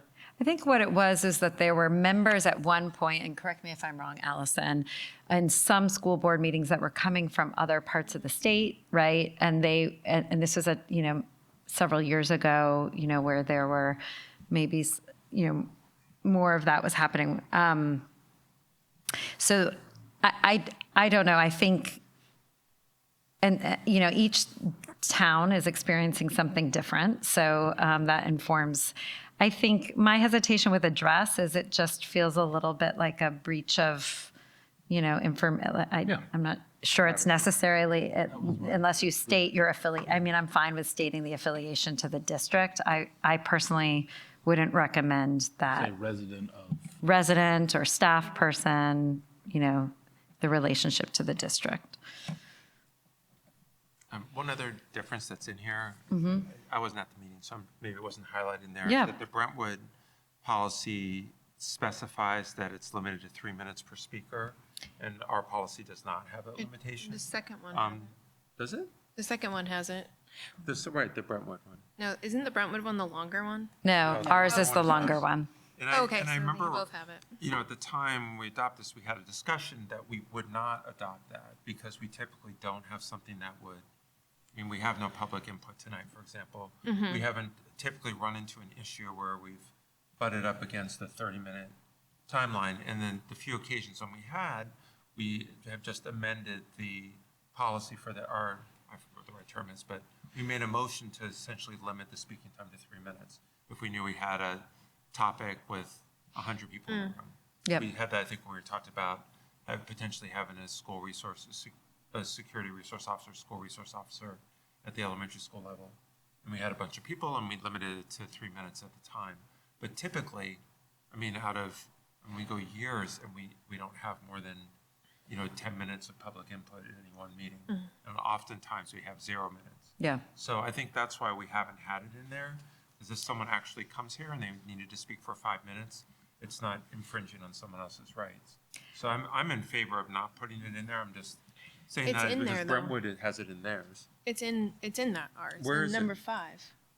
Right here. Yeah. Well, I'm in favor of Page not having it in there. Yeah. Where does it say that about? Individual Five. speakers will be allotted 3 minutes per person, and each speaker will be permitted Yeah, equal so it time. is in there.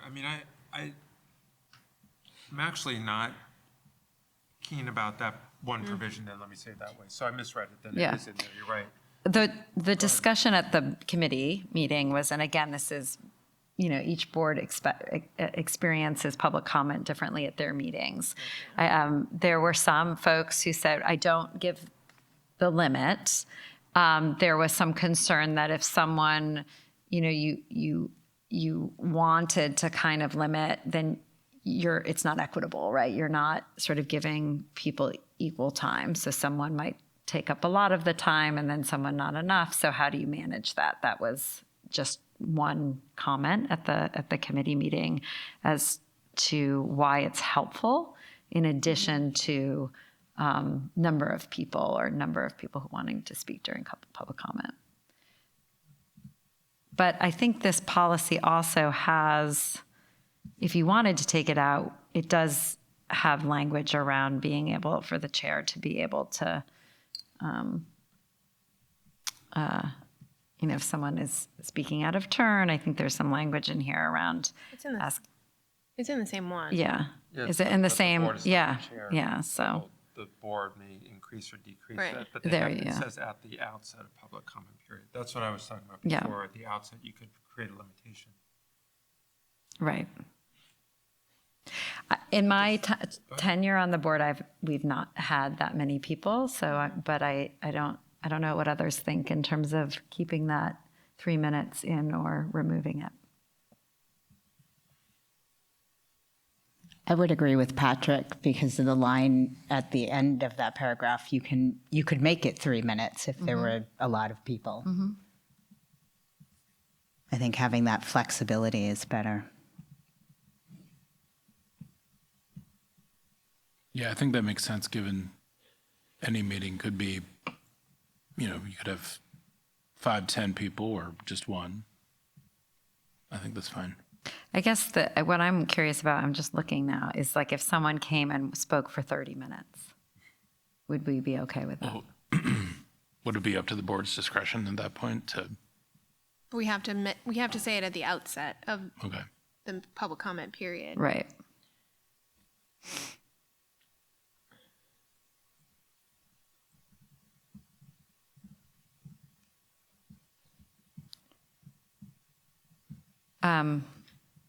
Okay. So that's something we I can, think it's more a thing to think about. Yeah. Instead of, as you said, there's different variations off of this, and maybe it's not one we're going to vote on tonight. yeah, I don't think we Something- necessarily have to something vote on this think one. about Yeah. As one of the points to consider. Was there anything else on these two policies that folks wanted to comment on? I think I'm going to recommend that we think about this and come back to it at our next board meeting, because it's lengthy and there are some considerations, but anything else on these two versions? Okay. I guess, I'm sorry. Yeah. Just one thing is that it says in here, the purpose of public input is current residents. It says the purpose, but is that a limitation? This language, the school board advises the purpose of public input is to give current residents, et cetera, et cetera. But it doesn't say if you're don't fit into one of those categories that you cannot speak. Yeah, we did talk about that. I think most of us liked that it wasn't restricting it to residents, but that it stated that the way that was stated. So if someone comes that's not a resident, they could speak, and you just say, well, that's not the purpose of this, but they say, well, it's not in your policy that I can't speak. Right, so I guess what this policy stipulates is that you would at least know that they are not within districts, so that the information that they're sharing with you is not from their perspective as someone who lives or works within the district. I think the other one, does the Brentwood one say it is? That's language from the Brentwood one that's suggested to be added into this. I mean, in larger meetings, typically, there's a vote to allow someone who's a non-resident to speak at the moment. They can't speak without that. Yeah, but this Like in the deliberative session, that's. Right. Right. Because you have to be a resident to vote and do that. But in this one, it doesn't say that you have to be a resident or a staff member to. But could we put that language in? By law, can you limit it to people? Is it? I think there was some question about that. That was what we were trying to, yeah. But I think it's common that this policy does clarify that you do need to be a resident or a staff member or a parent or caregiver. Well, that's not how this is written then. It says advises that the purpose of public amendment is to give it advises that the purpose, but it doesn't say that the school board. Right, is limited to public. Right. It doesn't say public input is limited to current residents, to comments by current Right. residents of the school district, current district staff, and guardians, caretakers. It'd be different language if there was a limitation. Right.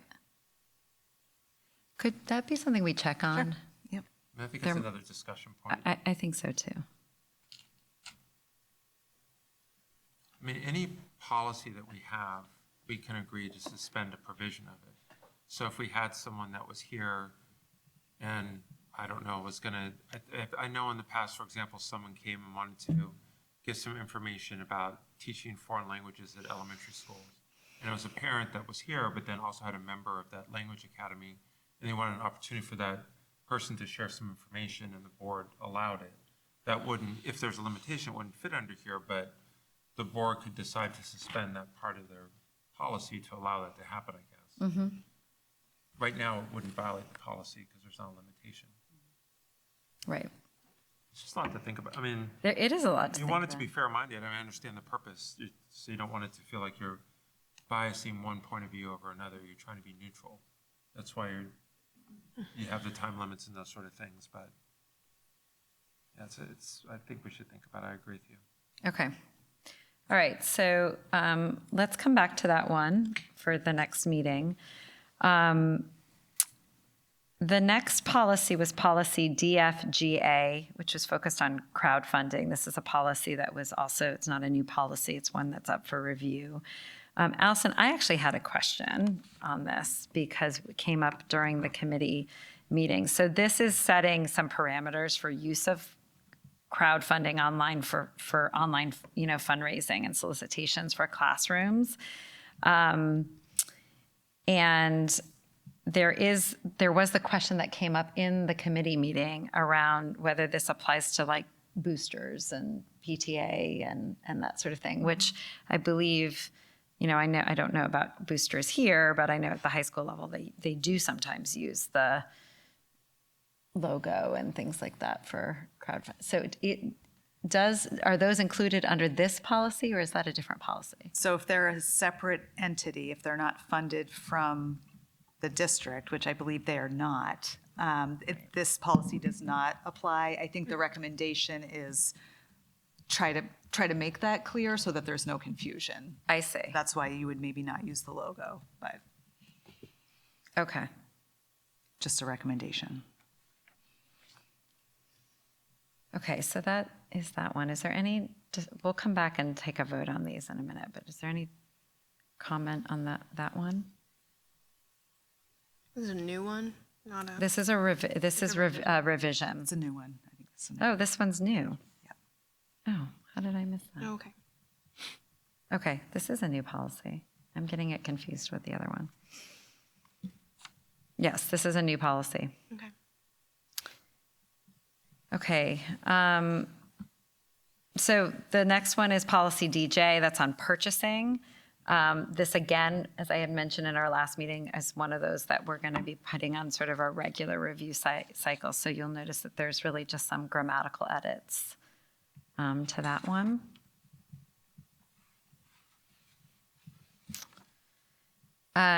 Policy DJE is on bidding requirements.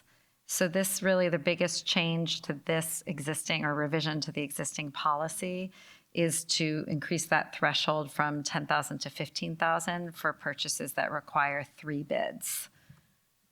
So it's sort of deleting that paragraph that, just to clarify that not all purchases will require 3 bids. Policy DJF is on local purchasing.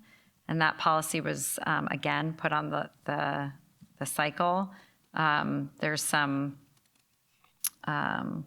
just language changes there.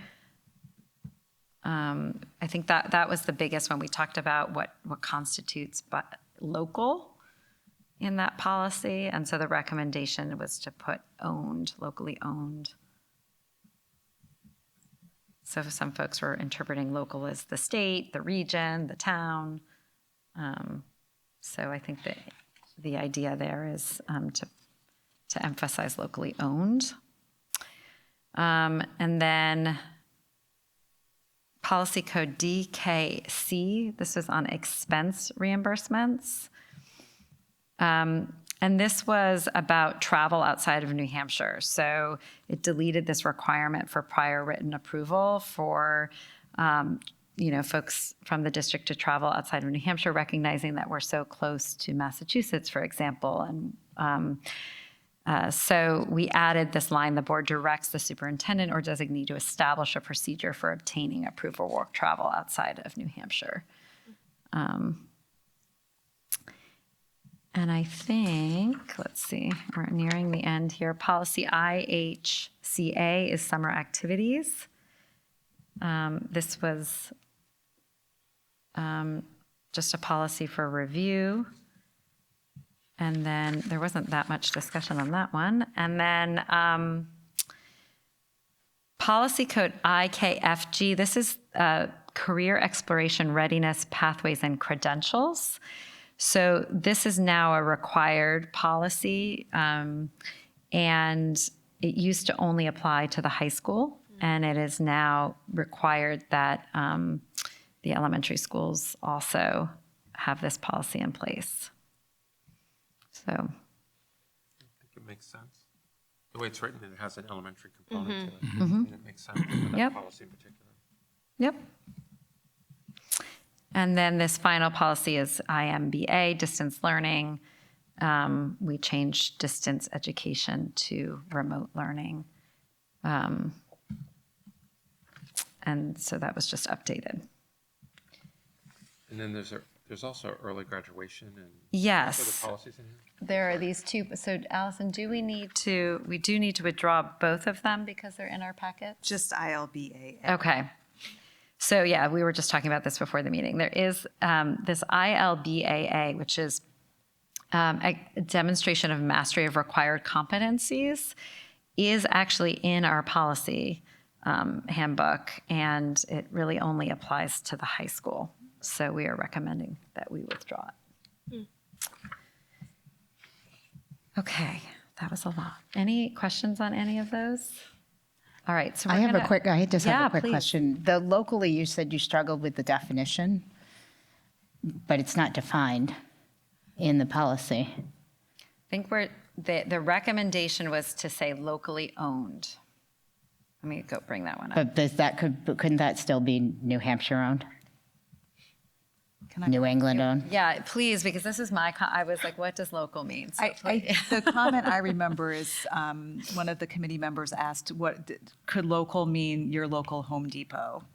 So I think that trying to have some clarification around. I don't know that we got so specific about is it town or state, but more that was kind of the nature of the conversation. I don't know if that. I'm just struck with the purpose. It's the purpose of the policy to support people in the community who support the schools, or so in district owned by a resident in district, or are we just talking about sustainability and buying locally as opposed to? Well, we didn't know actually, so I don't know if you looked at. So we also weren't sure if it was local because it actually is a cost savings to not have to pay for the shipping and transportation of the item. It's just what popped into my head. Yeah, no, it was the question we had as well. I don't know if we had any more insight into that. I don't think so. Okay. Yeah, it doesn't have a purpose. Does anyone want to make a recommendation to clarify that? This is this is the local purchasing one. We can certainly pause on this if you'd like me to do a little bit more research on that. I think pause and figure out the purpose. I think if we know the purpose, then I think that's a great idea. All right. Any other thoughts, comments on any of the policies? Okay, so we're gonna, do I have to make a motion to table the two policies, to wait on those? I just have to make a motion to approve okay.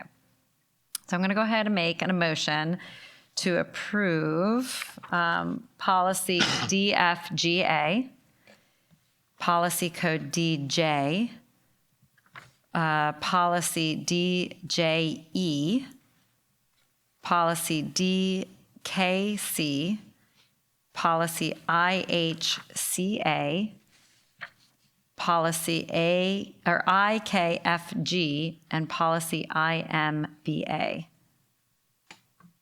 Second, your motion. Okay, all in favor? Aye. Aye.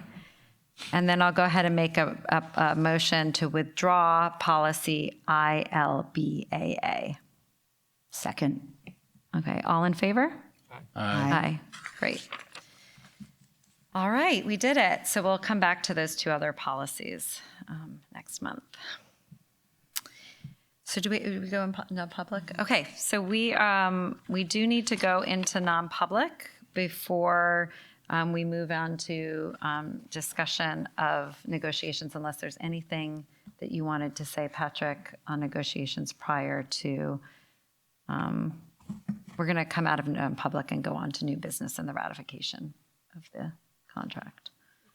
I mean, wouldn't want to talk about the school. I just know I'm cognizant that we have people here to help with some of the budgetary related questions with the school meal charging and some of those things. Yeah, we can do that first and let people, I think that's not a bad idea. Then we can probably release them because they're not involved. There's not a. Yeah, okay. For the other part. All right, that's great.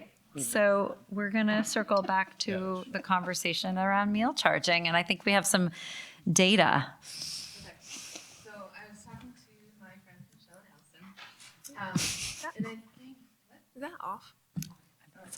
Yeah. Can you guys hear me better now? Okay.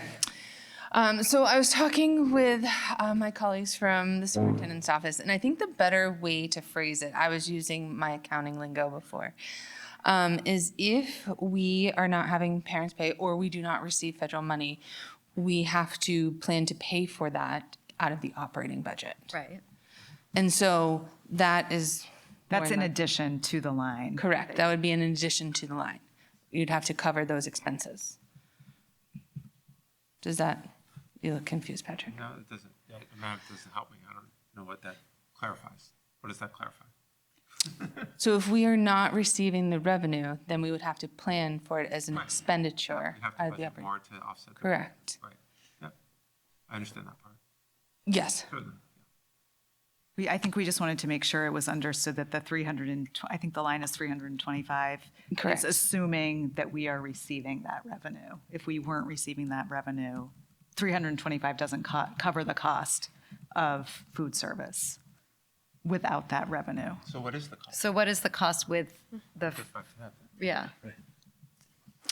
So there are different lines in here, and I know you wanted the cost of food specifically.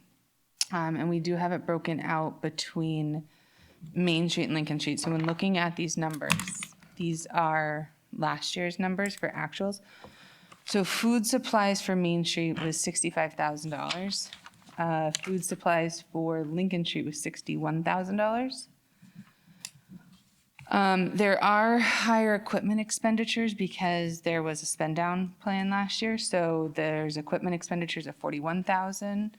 Lincoln Street expenditures of $36,000. The salaries is actually a contracted service from the cooperative. So for Main Street, that was $118,000.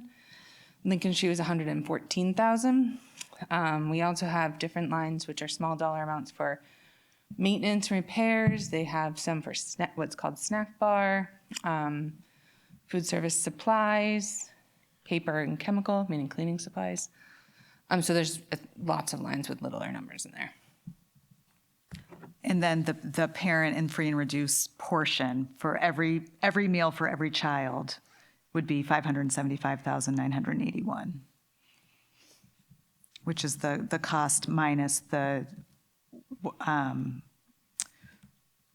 what the state would provide to us. Not, yeah. No, I have to understand these things one at a time. So it's from what you just said, it's last year's, the amount that we spent on food was $126,000. Just food, what we classify as food. No, I know that's not the whole budget, just in terms of what we spent on food. And so if we were to serve more food, it doesn't change the staffing level. Is that right? We're not changing, but right now, for example, Correct. we have not increased staffing to serve more meals. We've had the same staffing, right? Has the staffing level been adequate? Are we hearing that the staffing level needs to be increased or altered in some way to accommodate more meals?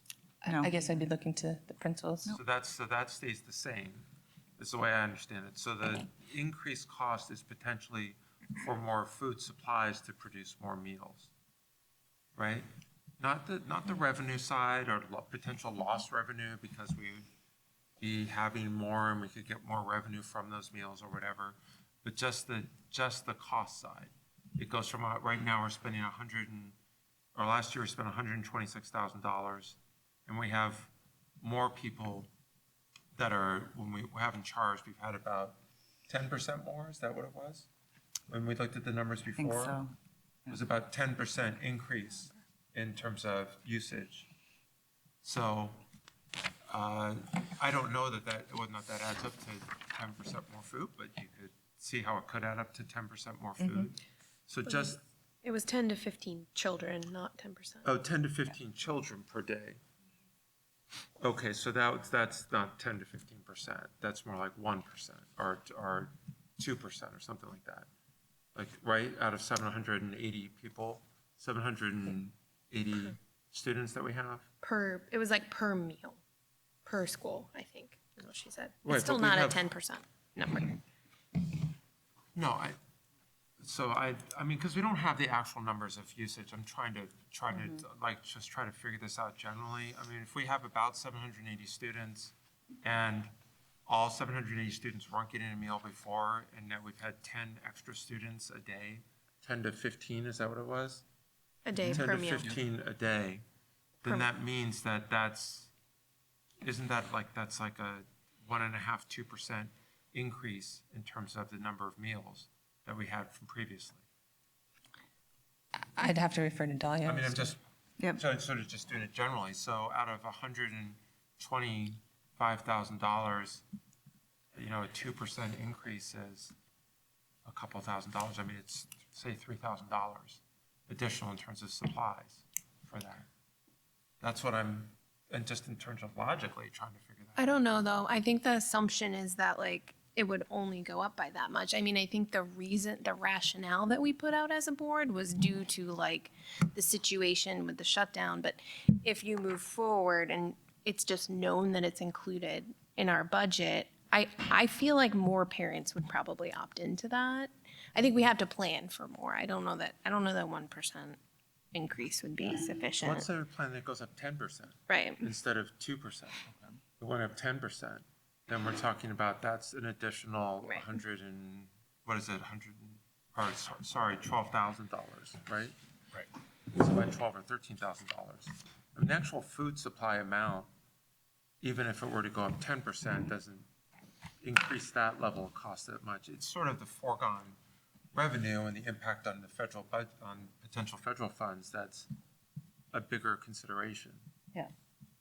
I mean, this part about it costing us $1,000 a day, some of that is almost anticipating lost revenue for what we could have gotten for that. I mean, I think our actual fixed costs, I'm not an economics major, but I mean, a lot of these costs are fixed. So we already are paying the staff, we're paying everything else. So, that extra $5 a day for the 2 meals, we probably wouldn't have needed to charge $5 a day if every single kid was eating, because we'd be getting in more revenue than what we probably are expending. Because a lot of these costs are fixed. It's just the food part isn't fixed. And so we'd have to, maybe have 10% more food or maybe 20% more food. That's, $10,000 or $20,000 more in terms of that. I don't actually think, just ballparking this, that the cost of serving more food is that substantial. It's more the impact on lost revenue and understanding what that is, and the impact on how it would affect our federal funds and understanding what that is, with sort of putting this all together. Is that right? In terms of, am I saying that, or tell me where I'm not understanding something? You are right, but I think you're missing the piece where you have to account for that lost revenue as an expense in the general fund. I understand that. I mean, we have to get to that in terms of understanding that part. That right now we have a portion of our costs in our budget that are budgeted for anticipated revenue from parent contributions or anticipated revenue from the federal government, right? Both in the food sector, and then the federal government things also affect other areas of our budget, because if it's a way that you judge eligibility for federal funding, it can affect other funds outside of just things that go to the meal program, right? Isn't that what you were saying? So, I think that is the main risk, in my view, is the risk to the other federal funding. When I did like a very cursory little deep dive into my research of, why other states are able to do this, it's usually because something's passed at the state level that helps to offset that, right? And I think that's where I have some concern is. What if we drastically, reduce the cost to the family? Instead of, was it $3.50 and $2, it goes down $1 or $2 each for lunch and breakfast. It's sort of a not compromise, but a responsible way to keep costs down for families, but still ensure that we're getting revenue and we're making sure we're getting the grants that we need. Well, the other thing about that is that had that same thought in the back of my head, because then if we also end up suspending mid-year for a period of time because we felt there's a need to, it has less of an impact on as an unanticipated expense, because we weren't expecting as much revenue from that. We'd still have the federal funds, which wouldn't change, but just in terms of the parent contribution or family contribution, if we're expecting a third of the amount, let's say, then it would have less of an impact on our unassigned funds to cover that, if we needed to do that. I felt like we need to do that in the future. Can I add, just to back up a little bit, it's sort of like I said about the policy, the purpose, right? What's our purpose? And if kids are getting a meal now and we pay the fund balance, what is the cost of that to those families versus cost? I mean, not financial cost, obviously that goes away when we pay it, but what's the cost to them? Like, for example, when they go through the lunch line, they get a meal. Is there any way that it's identified, that it is noticeable that they are on reduced lunch? No. So are we already accomplishing our goal, and which is to support families that have less resources to do this, and not risking that we have from the experience of the people here that it may likely get more difficult to get people to fill out forms. And then at the same time, there's people that paying the current prices is not an issue for.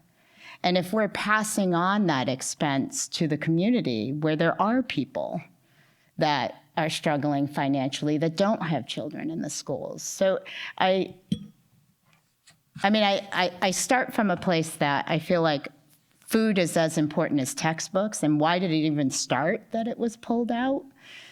But this is the situation we're in, and it's linked to all this sort of accounting and budget. Like, are we really trying to do something that we're already doing effectively? That's just sort of my thought.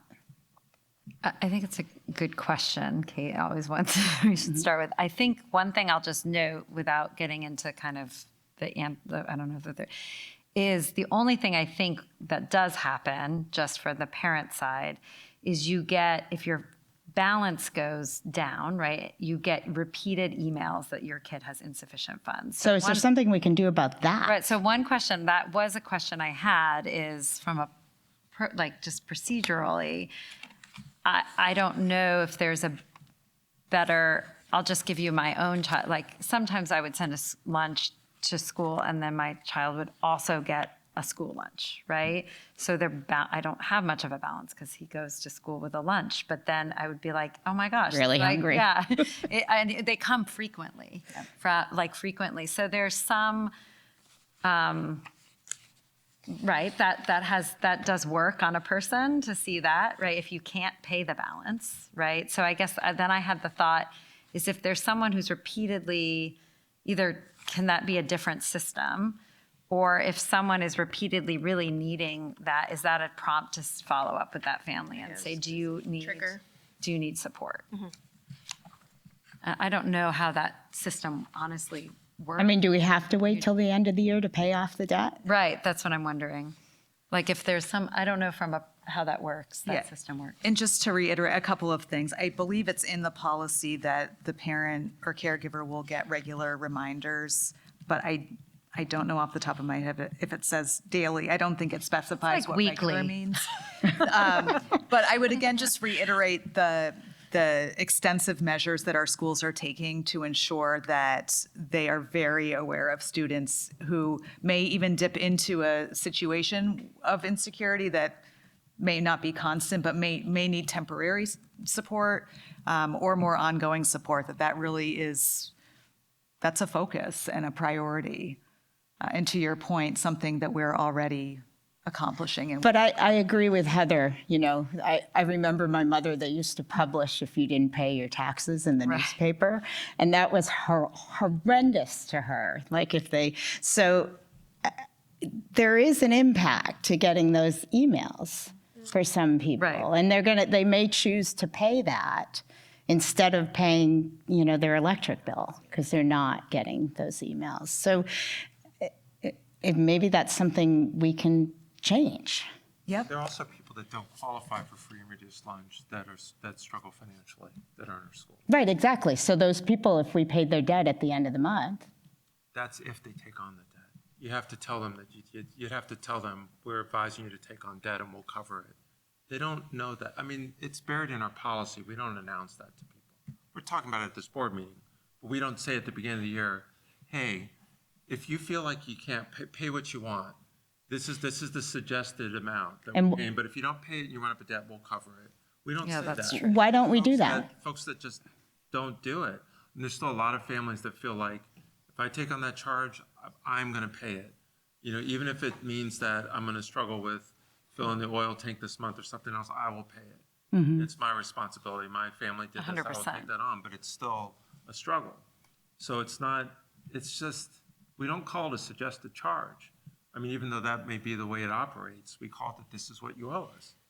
Well, and you say that, and what entered my mind too about this is there are businesses that say this is the cost, this is what you can pay. You can pay this additional amount to support people that may not be able to pay that amount. You can do a tiered system. I mean, just sort of looking at it as an alternative that doesn't create the other issues. Can I come back to your original question and maybe I'd be curious. So Allison shared a bunch of information about how we are supporting families currently. And so we have some data. So I just to back up, as Kate was suggesting, of what is if we were to eliminate or reduce the meal charge, what is, at this point, what are we hoping to achieve that we don't feel like is already being achieved by what was shared tonight?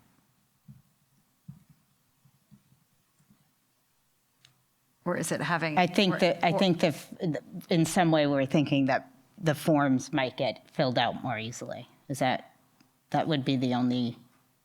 Feels like that's. Because it doesn't feel like the amount is a horrendous amount, but the grant thing is. Yeah. So, and the concern is that people wouldn't fill out the form. So if we reduce it, do fewer people fill out the form? Well, that's hard to say. It's a little frustrating that we don't have that data because we asked for it, right. And we have experience in the district from post-COVID where this happened, where we asked people voluntarily to fill out the form, and we should have data to know how to respond to that. But we don't have it tonight, so we're just having to guess at what that is. So I'm just going to say I'm frustrated that you all didn't provide that data. I'm not looking at anyone in particular. You happen to be standing in front of me. But I'm just frustrated we did not get that data because we've asked for this. But we didn't, I guess one thing I'm assuming is we still got federal funding, so people did fill the form out. I believe so. I mean, Although I think they filled it out. We didn't lose the federal funding. That is correct. I mean, that I know. Right. I know we still had federal funding at that time. I don't know that it was dependent on federal funding. I think I'm not sure what the requirements were if that was suspended at the time still because it was a transition out of that COVID period. But it wasn't required to fill it out. But we voluntarily went and asked people, and we had a lot of people that filled it out. I don't know what.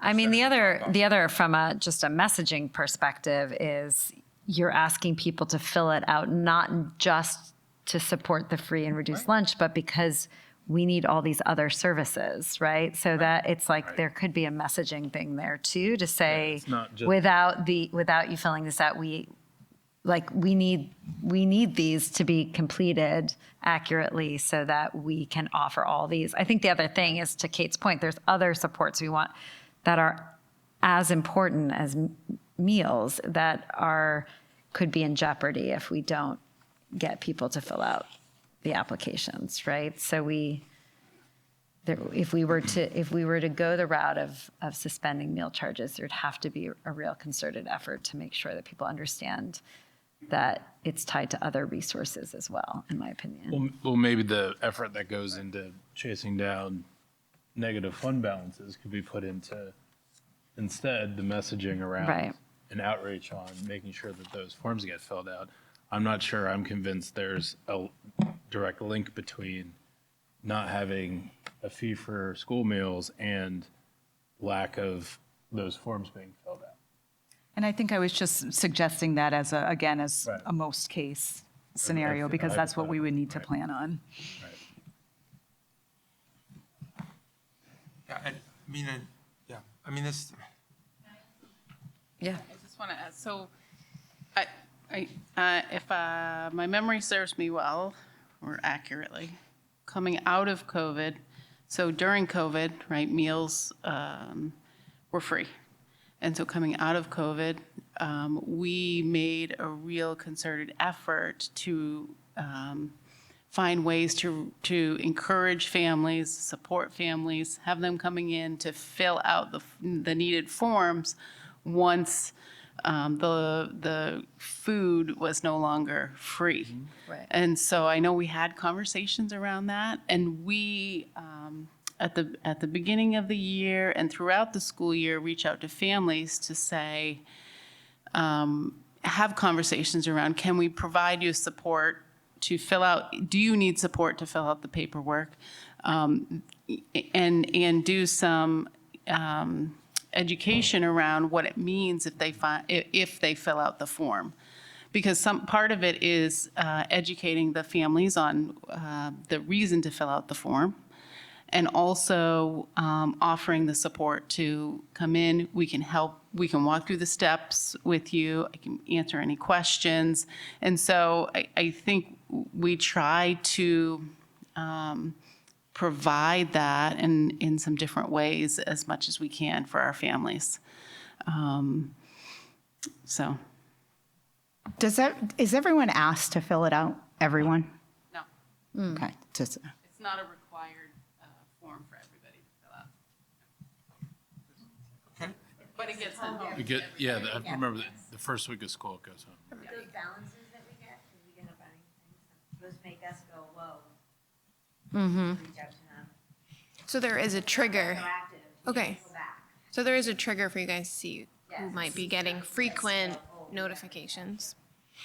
Because we don't know.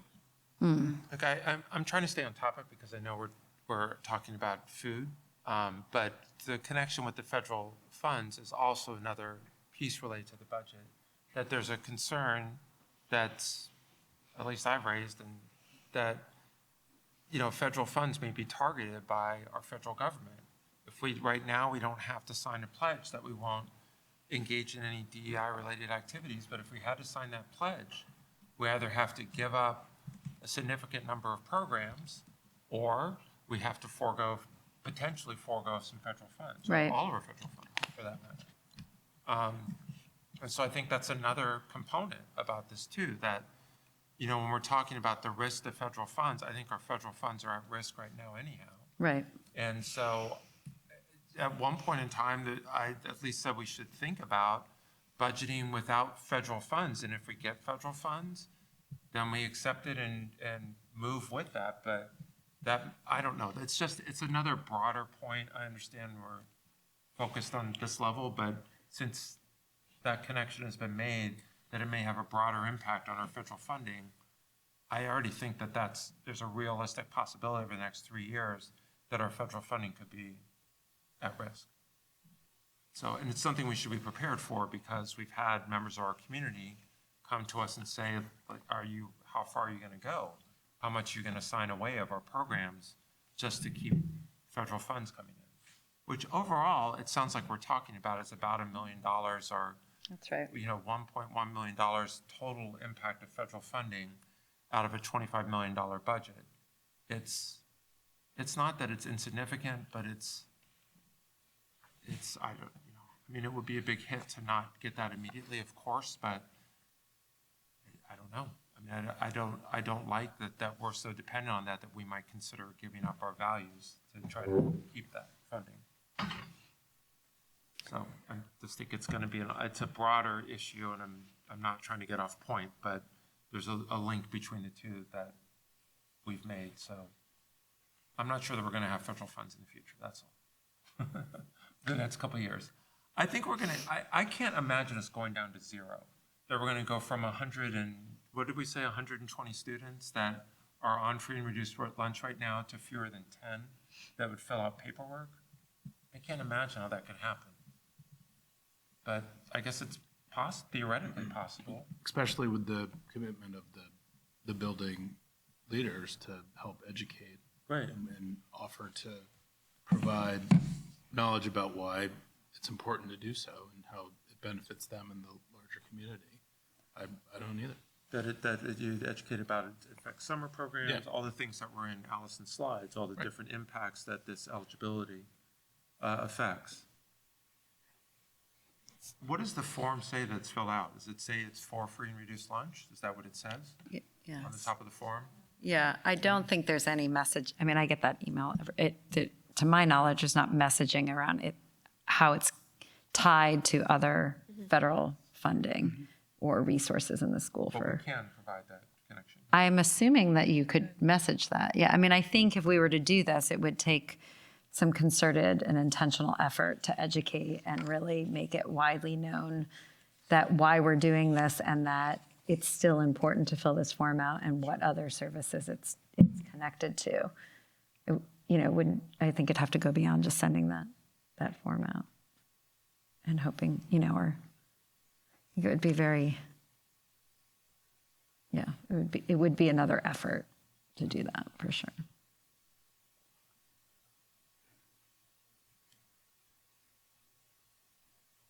Molly, can you explain again what would be budgeted? So let's make believe we're doing this, we're not worried about federal grants. How much would the budget go up that we'd have to appropriate? I think we would have to have some discussions on Allison, do you have the numbers? That's the 840, 507, and 10. But that's But that included the grant. That's the federal, and then to cover the cost of meals would be 575,981. And would that take care of the double? That's on top of the 325 that's already in the budget. So you're saying that they would have to add the 500 Yes. in the operating fund to cover the lost revenue, because you have to count that as an expense. So Additional we're talking the 800,000 additional. No. If you're including the grants and the adequacy. So I think Kate's looking for the 500. I want to know. sorry. I want to know what's on the line of Yeah. in the general. What is going Food to? service line. What is the number at the bottom going to be relative to the default budget? So that's what I'm thinking, right? Is it going to go up $800,000? It would go up The proposed budget? 575. 507. Okay. That's if you're budgeting for getting zero federal funds for those. No. No, just the cost of the meals. That are tied to this program. So it's the additional cost for the additional That's how food. much revenue we get is $575,000 Yes. from, If you were budgeting for every student for every meal, that's the amount. If you didn't budget for that, then, you're gambling that you may not have budgeted enough. And that's assuming all kids. Yes. Yeah. how many, do we know this number again? How many students right now, and we're not charging? I know it's gone up 10 students a meal, but how many students get breakfast and how many students get lunch? It's not 100%. No. I mean, I don't know why we have a month worth of data. I don't know why we would budget for something that could be if every single student ate every meal. That's not why we budget for that. We don't budget for a snowstorm every day. Theoretically, it's possible, but we don't budget that way. We budget on what's anticipated with, in fairness. I do think I do wish we had that data from the time when we did suspend school meals, because that is the best data that we would have to look at sort of what percentage of kids in the schools were actually taking advantage of the meal program.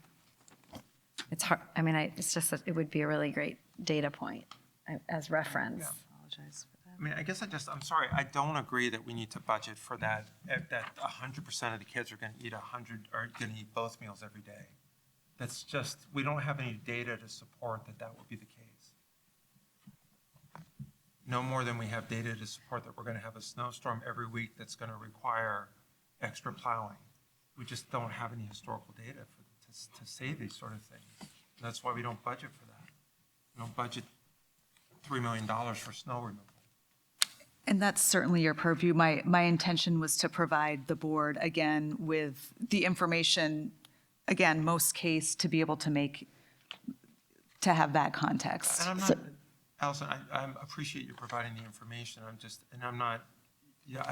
helpful, but I'm also trying to get information that, like, as we said, in terms of the amount of grant money received, $800,000 is, or 850 or whatever it is what we've actually spent. In the past, I mean, the same thing. It's helpful when to me, what the historical data is, and particularly over this last month, I thought we were gathering data and have data in terms of how many kids ate breakfast and how many kids ate lunch. I mean, we knew that we talked about it was an additional $1,000 a day expense, I guess, in terms of $14,859. what's that? $14,859. That was as of the That was the cost in Right. November. in terms of the budget workshop, right? But No, that was the cost of the November meals. right, but we talked about that at the budget workshop, right? Yeah. Right, but sorry, you're right. It was during that limited period of time. But do we know how many kids are actually eating lunch and, I don't even know where to look, or eating lunch and breakfast? Do we have the numbers of people? Not the amount of money we gathered from it or didn't gather or whatever, but just the numbers. What percentage of the 780 some students ate lunch and what percentage of the 780 some students ate breakfast? I think that's what this number is here, right? That the sheet, so 358 ate breakfast, sorry. And 397. 614, That's 14 school days, so that was at like what are those numbers? 614. 614 total for November 5th to the 25th, which was 14 school days. That's 43 children a day at Lincoln Street School got lunch. On So average. 614, what percentage of that is out of this, what is that a percentage of the 700? It would be this. It would be 43 as a percentage of 700. 43% of students? 43 students per day average. Round up to 44. This that's is the total. total This number. is the total number of 43 meals students a day Lunches. got divided lunch. by 14 days. I On gotcha. average is about 44. I see. right? So 43 students got lunch. Is that what that says? That doesn't Per sound day, right. I have on average, per day. 494. Oh, that doesn't sound right. No. That's breakfast. They're all shaking their head like that doesn't sound right. But that's what this number would suggest. Is it that additional kid? No, Like 44? this was I the think total that's- price that we paid. I think that's additional. I think that was additional. I think it was How- additional no. 43 kids per day. The 5th to the But that 25th assumes is we how don't many have average days? usage. Jeez. Yeah. This is yeah, that's total. kind How of many an school days was the additional 5th to lunches. 25th? Oh, sorry, that's breakfast. Yeah, that was breakfast, so 1893 is the number for, Yeah, sorry. or 2,207. 93, there you go, divided by 135 at Main Street. Gee, sorry. My nighttime reminder is already on, so I'm not firing on all cylinders. 157 at Lincoln. 14. That's for On lunch. average per day. So Average we per only day. have, out of 780 kids, we have like 150 kids are eating lunch. It feels like we have to budget it like snowstorms if we were Sorry, budgeting it. I'm sorry, combined, it's 200 and, what is that, 292. 92? 292. Yeah. It's 40% of, almost 40% of students a day. 40% of students. Right. So 40%. And that's a higher estimate. I mean, it would, I would probably want to factor a little higher I would go for 45. that over time. Sure. Yeah. But 45%, we wouldn't be budgeting for 100%, we'd be budgeting for Right. some lesser number, maybe 50%. Right. I would even. Yeah. Sure. Just to be safe. Right. So if you took out the federal funding part, Allison, and you're budgeting 50% in terms of number of kids that are eating meals. Would be does that half cost that, go from half your number. $600,000 to about $300,000? Yes. Okay. To what, how much? it takes us the cost from about whatever, I'm sorry, you can give me the number. It's 50%. 575, 981, so a little under $300,000. So a little less than $300,000, about $285,000. Right, or $290,000. $290,000, yeah. And because I'm a little slow, is that what will be, is that what would be proposed on the, Additional, we have to raise the budget by that. But That would be the that's additional the amount. that's what the budget would be raised? You'd have to raise the budget Miss- because to you're, make up for the missed revenue. right. But does revenue equal expense? Like, does it cost that much money to feed that many children? Well, we have that total of the numbers they gave us was 435,000. Correct. Correct. But if there are No, it doesn't. fixed costs, Right. right? Your food cost is really the only thing that's going up. So I don't think you can it's not an equal Right. calculation. But yeah, it's really hard to explain a hard because it's assumption. an accounting entry that has to be made, and you have to do gross appropriation. I know that. I understand that. I think So you have to do what Allison said, and what Allison's was for the full, I mean, Allison's numbers were the 100%, but if you would do it the way Allison explained in the PowerPoint and took the 50% of that, you would have to add that to the operating budget. In Fund 10, I always forget if you're 10 or 11. I think we're going to end up ahead is what I think is Yeah. what Beth is saying, because we're not increasing staff. We're not increasing the numbers of machines that are there. We're increasing just the food cost, which is part of the budget, a significant part, but we're not increasing every item across the way. If we knew twice as many kids were eating lunch every day, we wouldn't have to charge as much for those meals to break even. We just wouldn't have to, because a lot of the costs would be fixed. I mean, I'm gonna look. I just think that's just the way it works. So, I mean, it's fine if we do 50%. If we said it would have a 50% increase in terms of, I'm sorry, that exposure, I guess, in terms of we'd lose revenue from 50% of the student body if they were to do that. Right now, we have 40% or 40, whatever it was, percent. That's probably realistic. So Molly, if you said that the equipment, the fixed costs were $435,000 last year. The food was $126,000. If we increase the food by 50%, we'd be adding, it's on my calculator. Wait a minute. Another by 60 50%, would be yeah. 180. But we're not trying to increase it by 50%. Say you were conservative. If we did, yes. Okay. It would be another $63,000 added to that 126. So and the 126 was paid for by parents. That's what that number is? That's the cost. So that 535 lands, it's a little bit more than that, actually. Because 435, the fixed costs, if we added Increase your 126,000 plus 50%, so another 63, so let's call it $200,000. We'd be right around that 575. I lost that part of it. Last year's expenditures that were fixed were $435,000. But that's not the revenue, right? That's the fixed expenses, equipment, salary.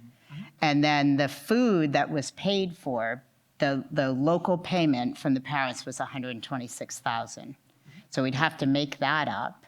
And if we just ballpark say we have to buy 50% more food, then that would add another $63,000. So we'd be, Is that what you said? I thought this was the cost of, It wouldn't add 600, not the payment. oh, is that cost? Yeah, that's cost of food. The 65 and the 61,000, those were the costs. So I think, Okay, so we'd increase that cost by 50%. well, I think an easy way to think about it is you'd have to do two things. You'd have to assume that a few more kids are going to eat because it would be no cost to families. So you'd have to add the additional cost for that food that we have been talking about. But you also have to add the cost that the operating budget has to pay now that the parents are not paying their portion. Right. Right, that would be that 126,000. No, that would be more than that. Why? Well, that 126 is just the food. Price. Or what- This is what how we're much is- paying to buy How much do carrots. parents pay again then? I thought you had that number. $5.15 per day, $2 for breakfast, $3.15 for lunch. She didn't give us a number she didn't give us the amounts where this money was paid out of, like how much we got from federal funding or revenue from parent paying. We don't have that breakout. So in the last, The amount it would cost to run the yeah, program. in the budget workshop, we did give the local revenue, which is what the parents pay, and it was just shy of 160,000 is what parents pay. And then there's the federal and state portion that's part of that. But what Superintendent Bryant was saying was that it would be twofold. It would be an increased cost of food plus the cost that the operating budget would have to bear because of the caregivers not paying their portion. I have a silly question maybe. Does the funding from the federal like departments get set based on the forms that we fill out like now for next year? Like is there some sort of like this is a big risk, right? And if you don't get anybody to fill out a form, is that going to affect the funding that we get in next year's budget? Or do you have some sort of a runway right? Do you have some sort of a runway to have a concerted education effort to get people to continue to fill out forms? Like, I don't know. That's a good question. I think the deadline is October. I think if I recall correctly, maybe I'm making that up. I think there's a little bit of time to. But it's probably based on when you're applying for those, when are you submitting those grant, But what happens? I mean, what happens if you got 9 people to fill it out between the deadline passes? Aren't you already getting your funding for that year? That would be prior to that? So the way we're talking about food service, or are we talking No, about? but just the federal funding related to these things. So like the title grants? Yeah. Yeah, don't we get the grant money prior to our filling out those forms that are due by mid-October? Yes, good question. So we get those allocations in the summer, I believe, and I believe that information is based on, I think it's end of year reporting. So it's the previous year. Previous year, yeah. So you would be affecting eligibility not for FY '27, but FY '28. And then there's another check in the fall, which can adjust, adjust funding, I believe. If you have increased. Increase or decrease.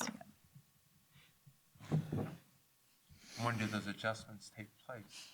I mean, if I would have to look into that, I don't Would it affect know. the following year, or does it affect next year's budget? I think it affects next year's budget, but I can get a little more information. I'm Yeah, that's okay. It feels like if there's a check-in, it's more of an immediate adjustment that they would make, would be my assumption. Another consideration would be just, and something that the chair and I have talked about, conversations with the other board chairs, just to ensure some consistency in practice, and families who might have students in a number of districts, just to keep that communication open. So I just wanted to bring that up as well. Yeah, I mean, I think that's an SAU-wide goal, and I think we should, we're doing this in public, and should have these communications, but ultimately we're making a decision for our district. And I understand families across boards, particularly as they go into middle school and high school, but we make our decisions for our own district. And some districts have a real tough time passing their budget every year. Some districts have budget committees. We've had good support in our community, and we have also one of the highest trailer park concentrations in the state, in Exeter. So we have a different community than maybe some of our neighbors too that are part of our SAU. So just have a lot of different things to consider. But I hear what you're saying. Do we have to decide this tonight? I know, that's my question. Well, tonight we would just have to decide what we want to take to public hearing to hear the public's input. And I believe you also, at your November board meeting, voted to suspend meals until this meeting. But we also have So- to make a separate decision Right. about that. That's in terms of different. District's current operating budget, but. Right, so this is all for next year, or is? Yes, it's for next year.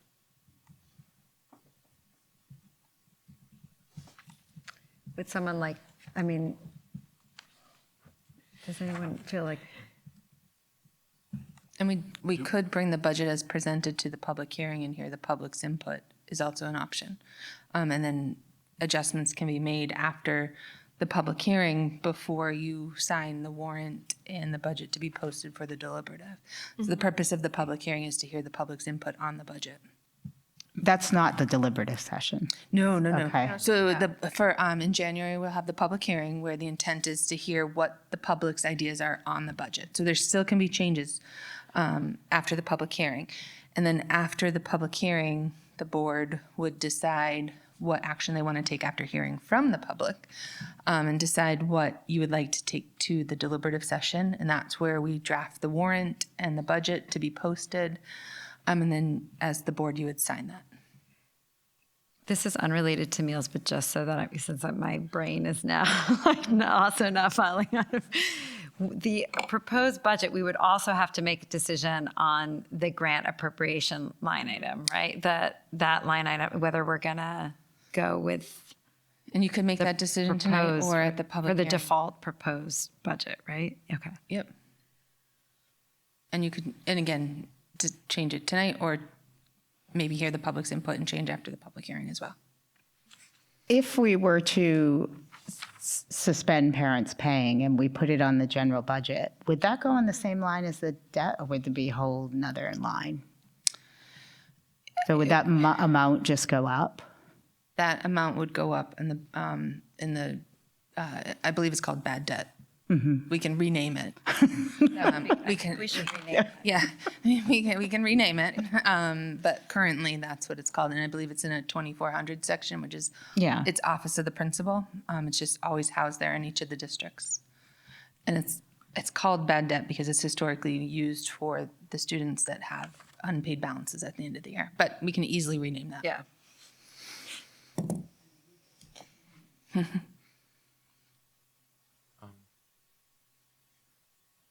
Well, go ahead. I mean, I'm listening to all of the comments, and I have to say I'm still in favor of eliminating that cost. I really am. And I don't think it's going to have. I understand Allison's point. I appreciate all the work that people have done, but I don't think it's going to eliminate our eligibility for federal funding.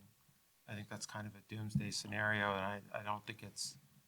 I appreciate, again, sharing that information, that potential impact, but I don't think that that's what would happen.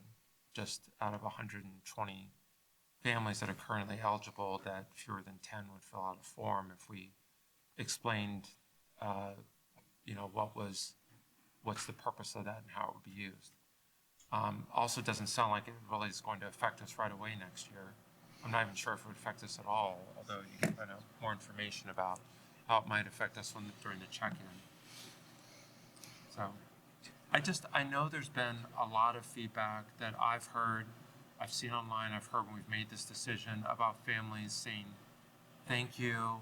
I have felt nervous about, I'm not someone that qualifies, but this still affects my family. I think there's a significant portion of our families that don't qualify for free and reduced lunch, that this lunch fee is a burden for them. And they struggle with trying to get enough healthy food for their kids, and they don't avail themselves of N68 hours of hunger. I think those are all amazing programs. I think the work that the educators do here is amazing. But it's just, it has a relatively small amount in our budget, a couple $100,000 in the scheme of things, for something that is making some families making choices about how they feed their kids during the school day. I just think it's not a choice they should be making. I think it should just be automatically available to all of them at no charge. And so I still come back to that. I really do. I just think that there's some families that are still making that choice, and it breaks my heart that any family is making that choice. Molly, can I just, if we were to put that forward for public, for the public to consider at the hearing, because we don't have that scenario in front of us, and there was a lot of math happening over here. So official.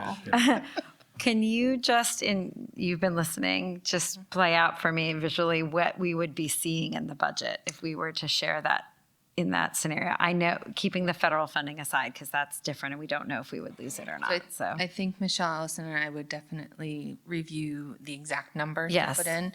But what would ultimately need to happen is that bad debt line, which could be renamed, would increase. So Right. that line in the 2400 section would increase.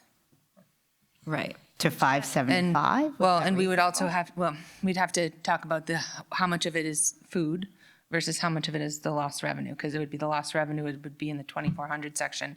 The increased cost of food would be where currently the 325,000 is. So it'd be in those two sections. Yep. Based off of that distribution. But I would want to consult with Alice and Michelle exactly how much, because I know the numbers that we had on the PowerPoint were 100% of the students, whereas we would want to possibly scale back that to looking at numbers that maybe we saw with the COVID may be around 50, but I think we would want to just have some conversations. And then for the rest of this school year, knowing that the temporary pause ends today, I would think about if it's not possible to cease charge for breakfast and lunch for the rest of this school year. This is more of a next school year thing. Would we think to extend the pause for the rest of 2025 and put so that there's no all of a sudden charges for holiday season? We come back in the new year, the charge for breakfast and lunch is back for the rest of the school year, and then we'll see where the budget vote goes in terms of not removing the parent charge, as well as our vote too, for the 2025, 2026, 2027 school year. I had the same idea. I like that idea. I had the same idea about that. But I think just stopping today wouldn't That be would be fair. chaos, yeah. But I think finishing out the month, Yeah. at a minimum would make sense. Right. Okay, so just to stick with the FY27 budget for a minute and then come back to that. So we need, can we separate these two things? Because I think they're different. Yeah. So I'm hearing, so there's a question about what we're going to do for the food service line, the food line in the FY27 budget, right? There's another question, Patrick, you're asking about the federal funding that's in the budget. So I think that there's sort of like two things that need to be decided if you are, so I guess. I would make a motion. Go ahead. Just on the federal funding, just because I think that's the easier one. I would make a motion that that our budget number match the default budget number for the federal grant funding. Okay. So that it was about 840 or 50. 863. 863. That we use the same number in both our budget and our default budget for federal grant funding. Great. So not this number, this proposed grant appropriation number. Yes. Okay. I second that. And the discussion is, we know that we could call a meeting and increase that We could have a public hearing. because of the attic. You went to the attic. We found the file in the binder. Much appreciated. And also, Okay. my making that motion is also informed by what Molly said, is that we actually got less than that, and she had a projection a little bit higher, even in terms of that number builds in, getting a little bit more than what we had. Okay. So So all in favor of the motion as proposed to say aye? Aye. Aye. Okay. You get something. That was unanimous. Okay, we got one done. Before we move on to the school meals piece, Patrick, you also asked about the question of a budget that did not account for federal funding. So that is not what we just voted on. So, okay. I mean, just to be clear, I'm not proposing that. I just wanted to know what the impact would, and I think Molly clarified that last time. It would be that $860,000 would be the impact on loss of federal funding. Right. Correct. And so the budget, I guess, just to clarify, all of those title grants are appropriated in the budget. It would be in the That's right. fall that we would drop the revenue, which would then in turn impact your tax rate. Right. Or we'd have to cut. For the next tax year, like Or 20, so the tax rate set in November, what year are we now? 25? I know, we're in So it'd be 25. November 26. Either affect our tax rate, or we'd have to cut $860,000 out of our operating expenses. Somewhere. Yeah, Right. you'd have to find it someplace. Because it's already budgeted, Right. right? So it's there. Should be difficult. The tax rate will be affected. But what happens if So. they take away the grants in December? So we would have already gotten, so we get the grant money in the summer? Oh, it would be Summer. the next year, okay. It would impact the following year, FY '28. Okay. It's the claw back. Yeah. Michelle, did you have something you wanted to share with us? You're standing there with, oh, okay. Support. Back up. Literally, got your back. Okay.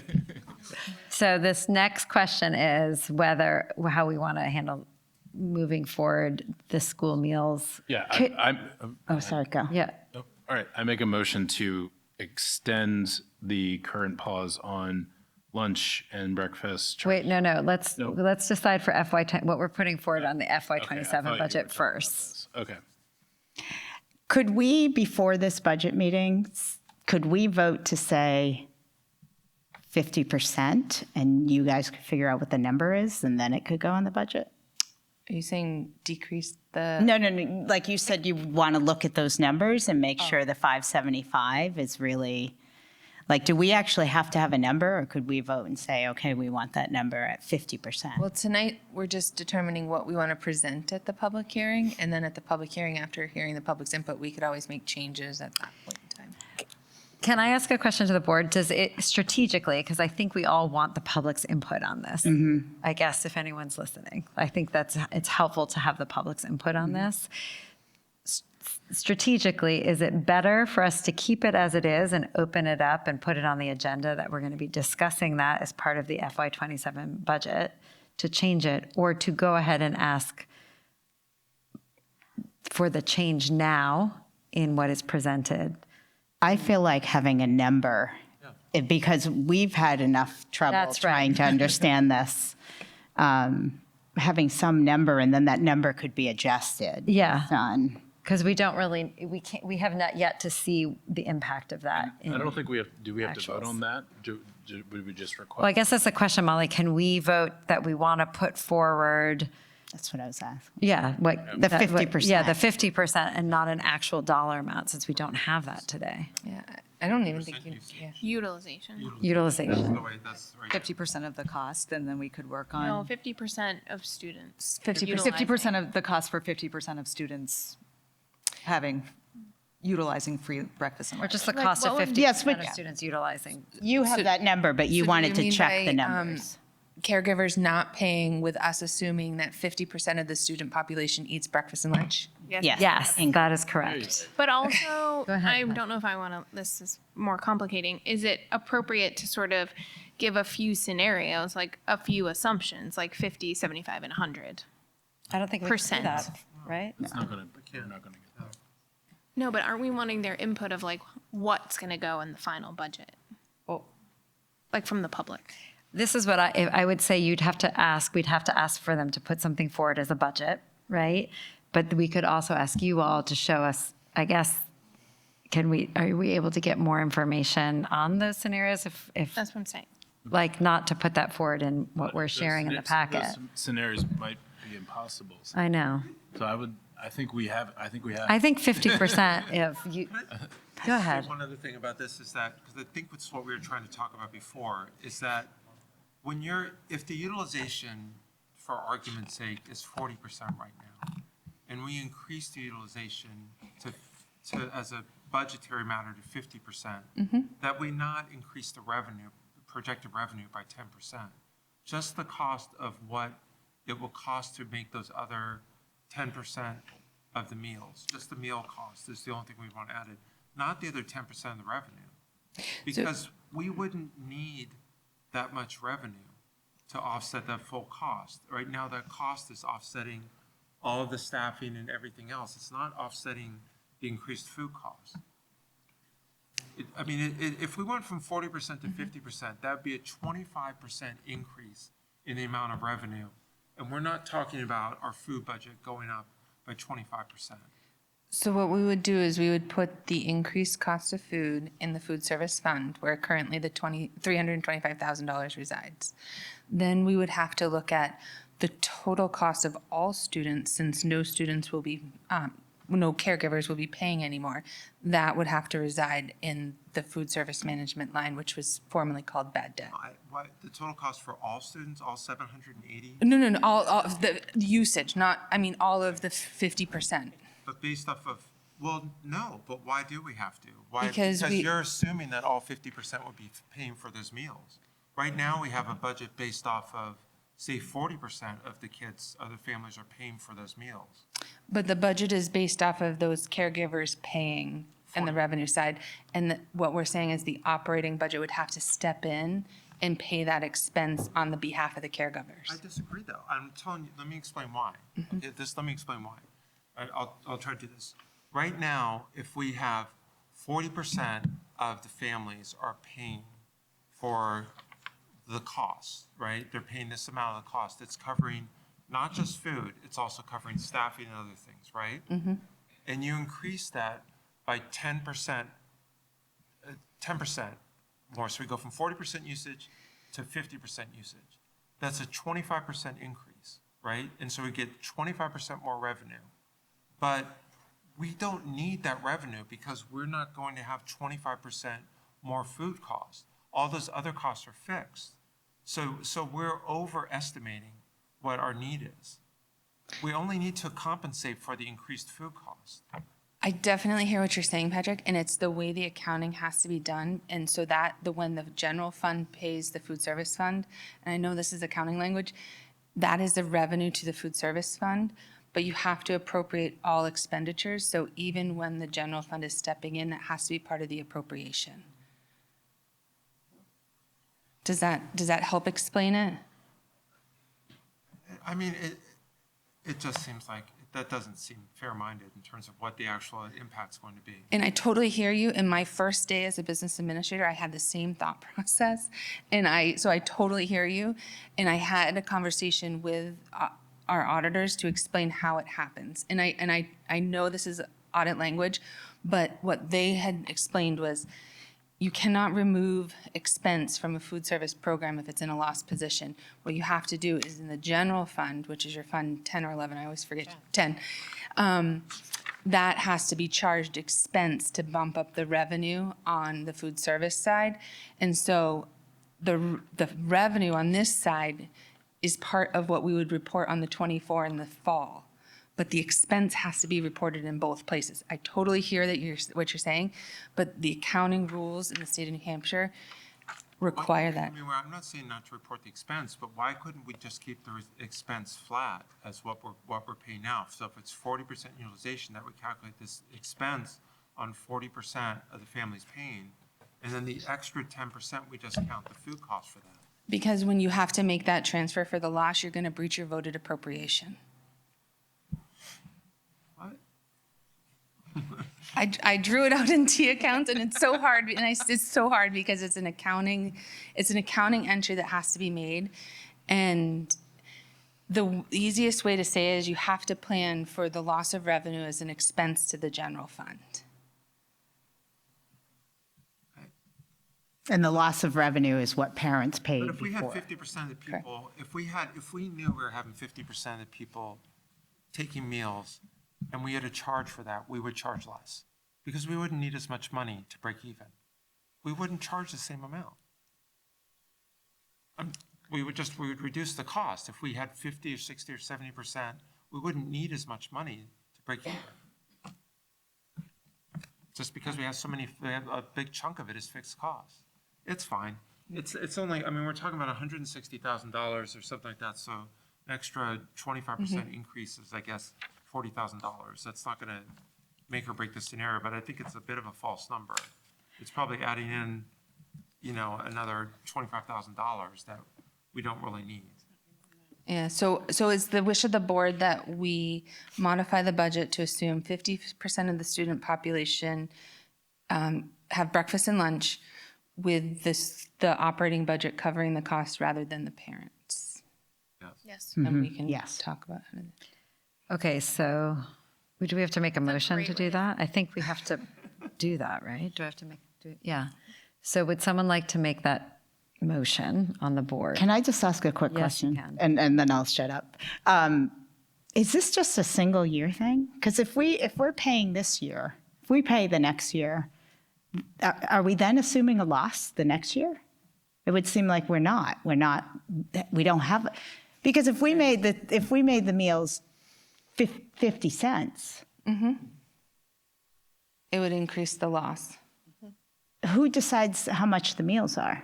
So typically it's the do. board. I mean, we sign up. No, but in the loss category, Oh, no. So what class? the delta between what we're charging Correct. and what. So we budget, let's just say the 325,000.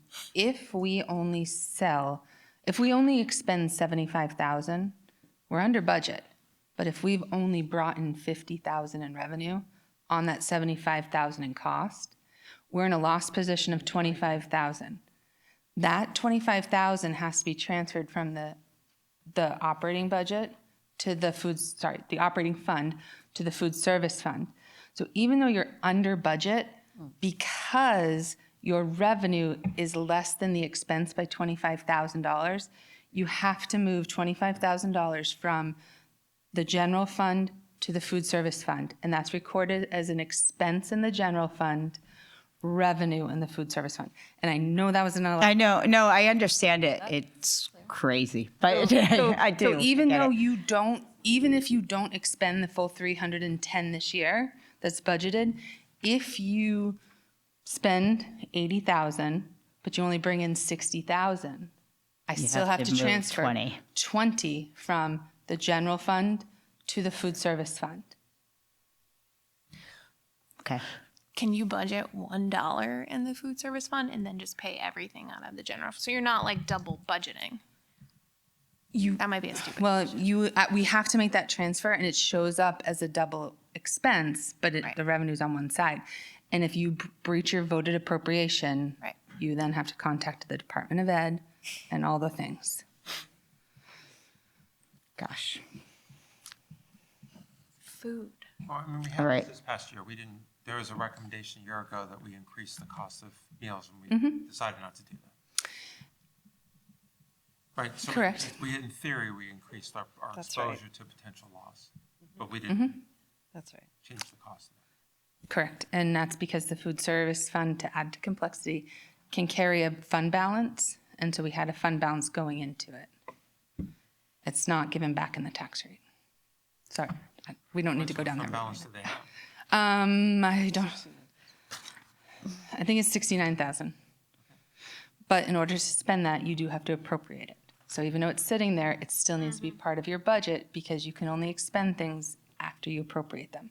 So, and yes, and that would be, this is the end of last year too. Just so I'm clear, whatever we are going to make a motion about here right now, if we put that forward at the public hearing, right, and we can change it, Oh, for right? sure. We are not, right, it's for dialogue, and we can go back and. Yeah. So public hearing is just to hear the public's input. Yep. And then after at the school board meeting, you'll officially decide what you want to take to to the deliberative. Okay. And usually going into the public hearing, we have an idea of what's going to go to the deliberative. So I usually have the warrants pre-printed and all that. But if we change it, I just have to change it and reprint and then hunt you down for signatures.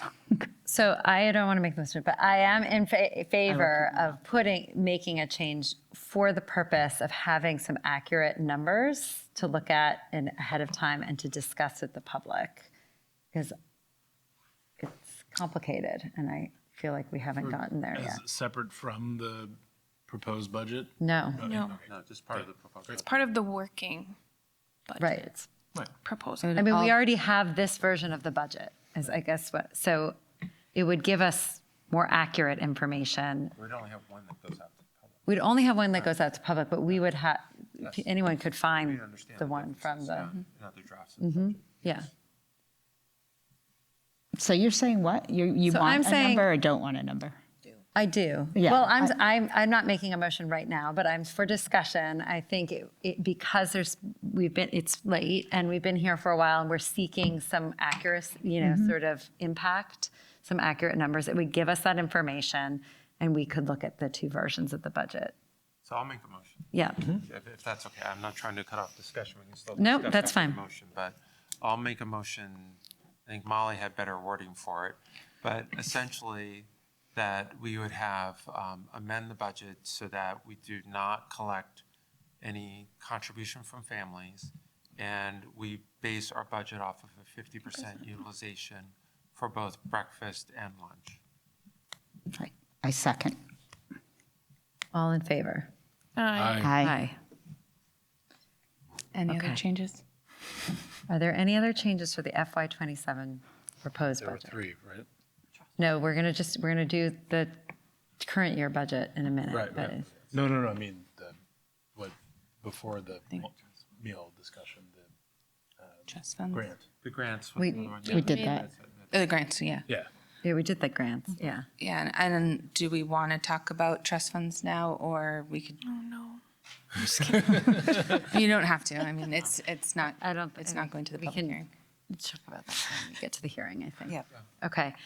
So, yeah, the grants. Okay, so that's FY27, and I guess before we break for non-public, which I Thank you, Molly. I hope everyone brought their sleeping bags.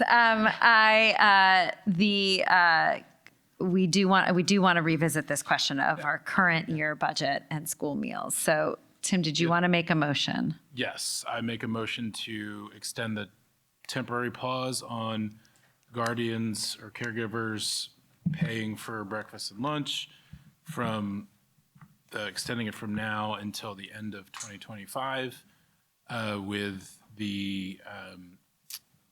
that fee returning upon January 5th, 2026. Do we have a second? Second. Okay, any discussion? All right, all in favor? Aye. Okay. It is 8:59, and I'm going to go ahead and close public comment at this time. Thank you, Molly. Thank you, Michelle, for all that Bye. information We appreciate it. and walking us through some of that. Okay, now we're going to go into non-public.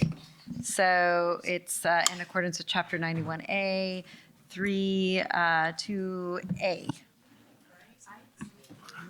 And so we'll turn off ours. Thank you. Ben, to go into non-public per all the things I just said. A second.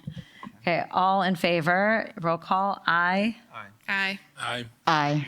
Great, we're going into public at 8:59. Non-public. Great, coming out of non-public at 9:15.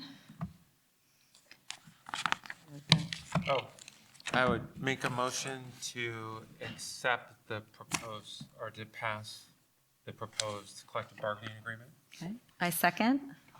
All in favor? Aye. Aye. Aye.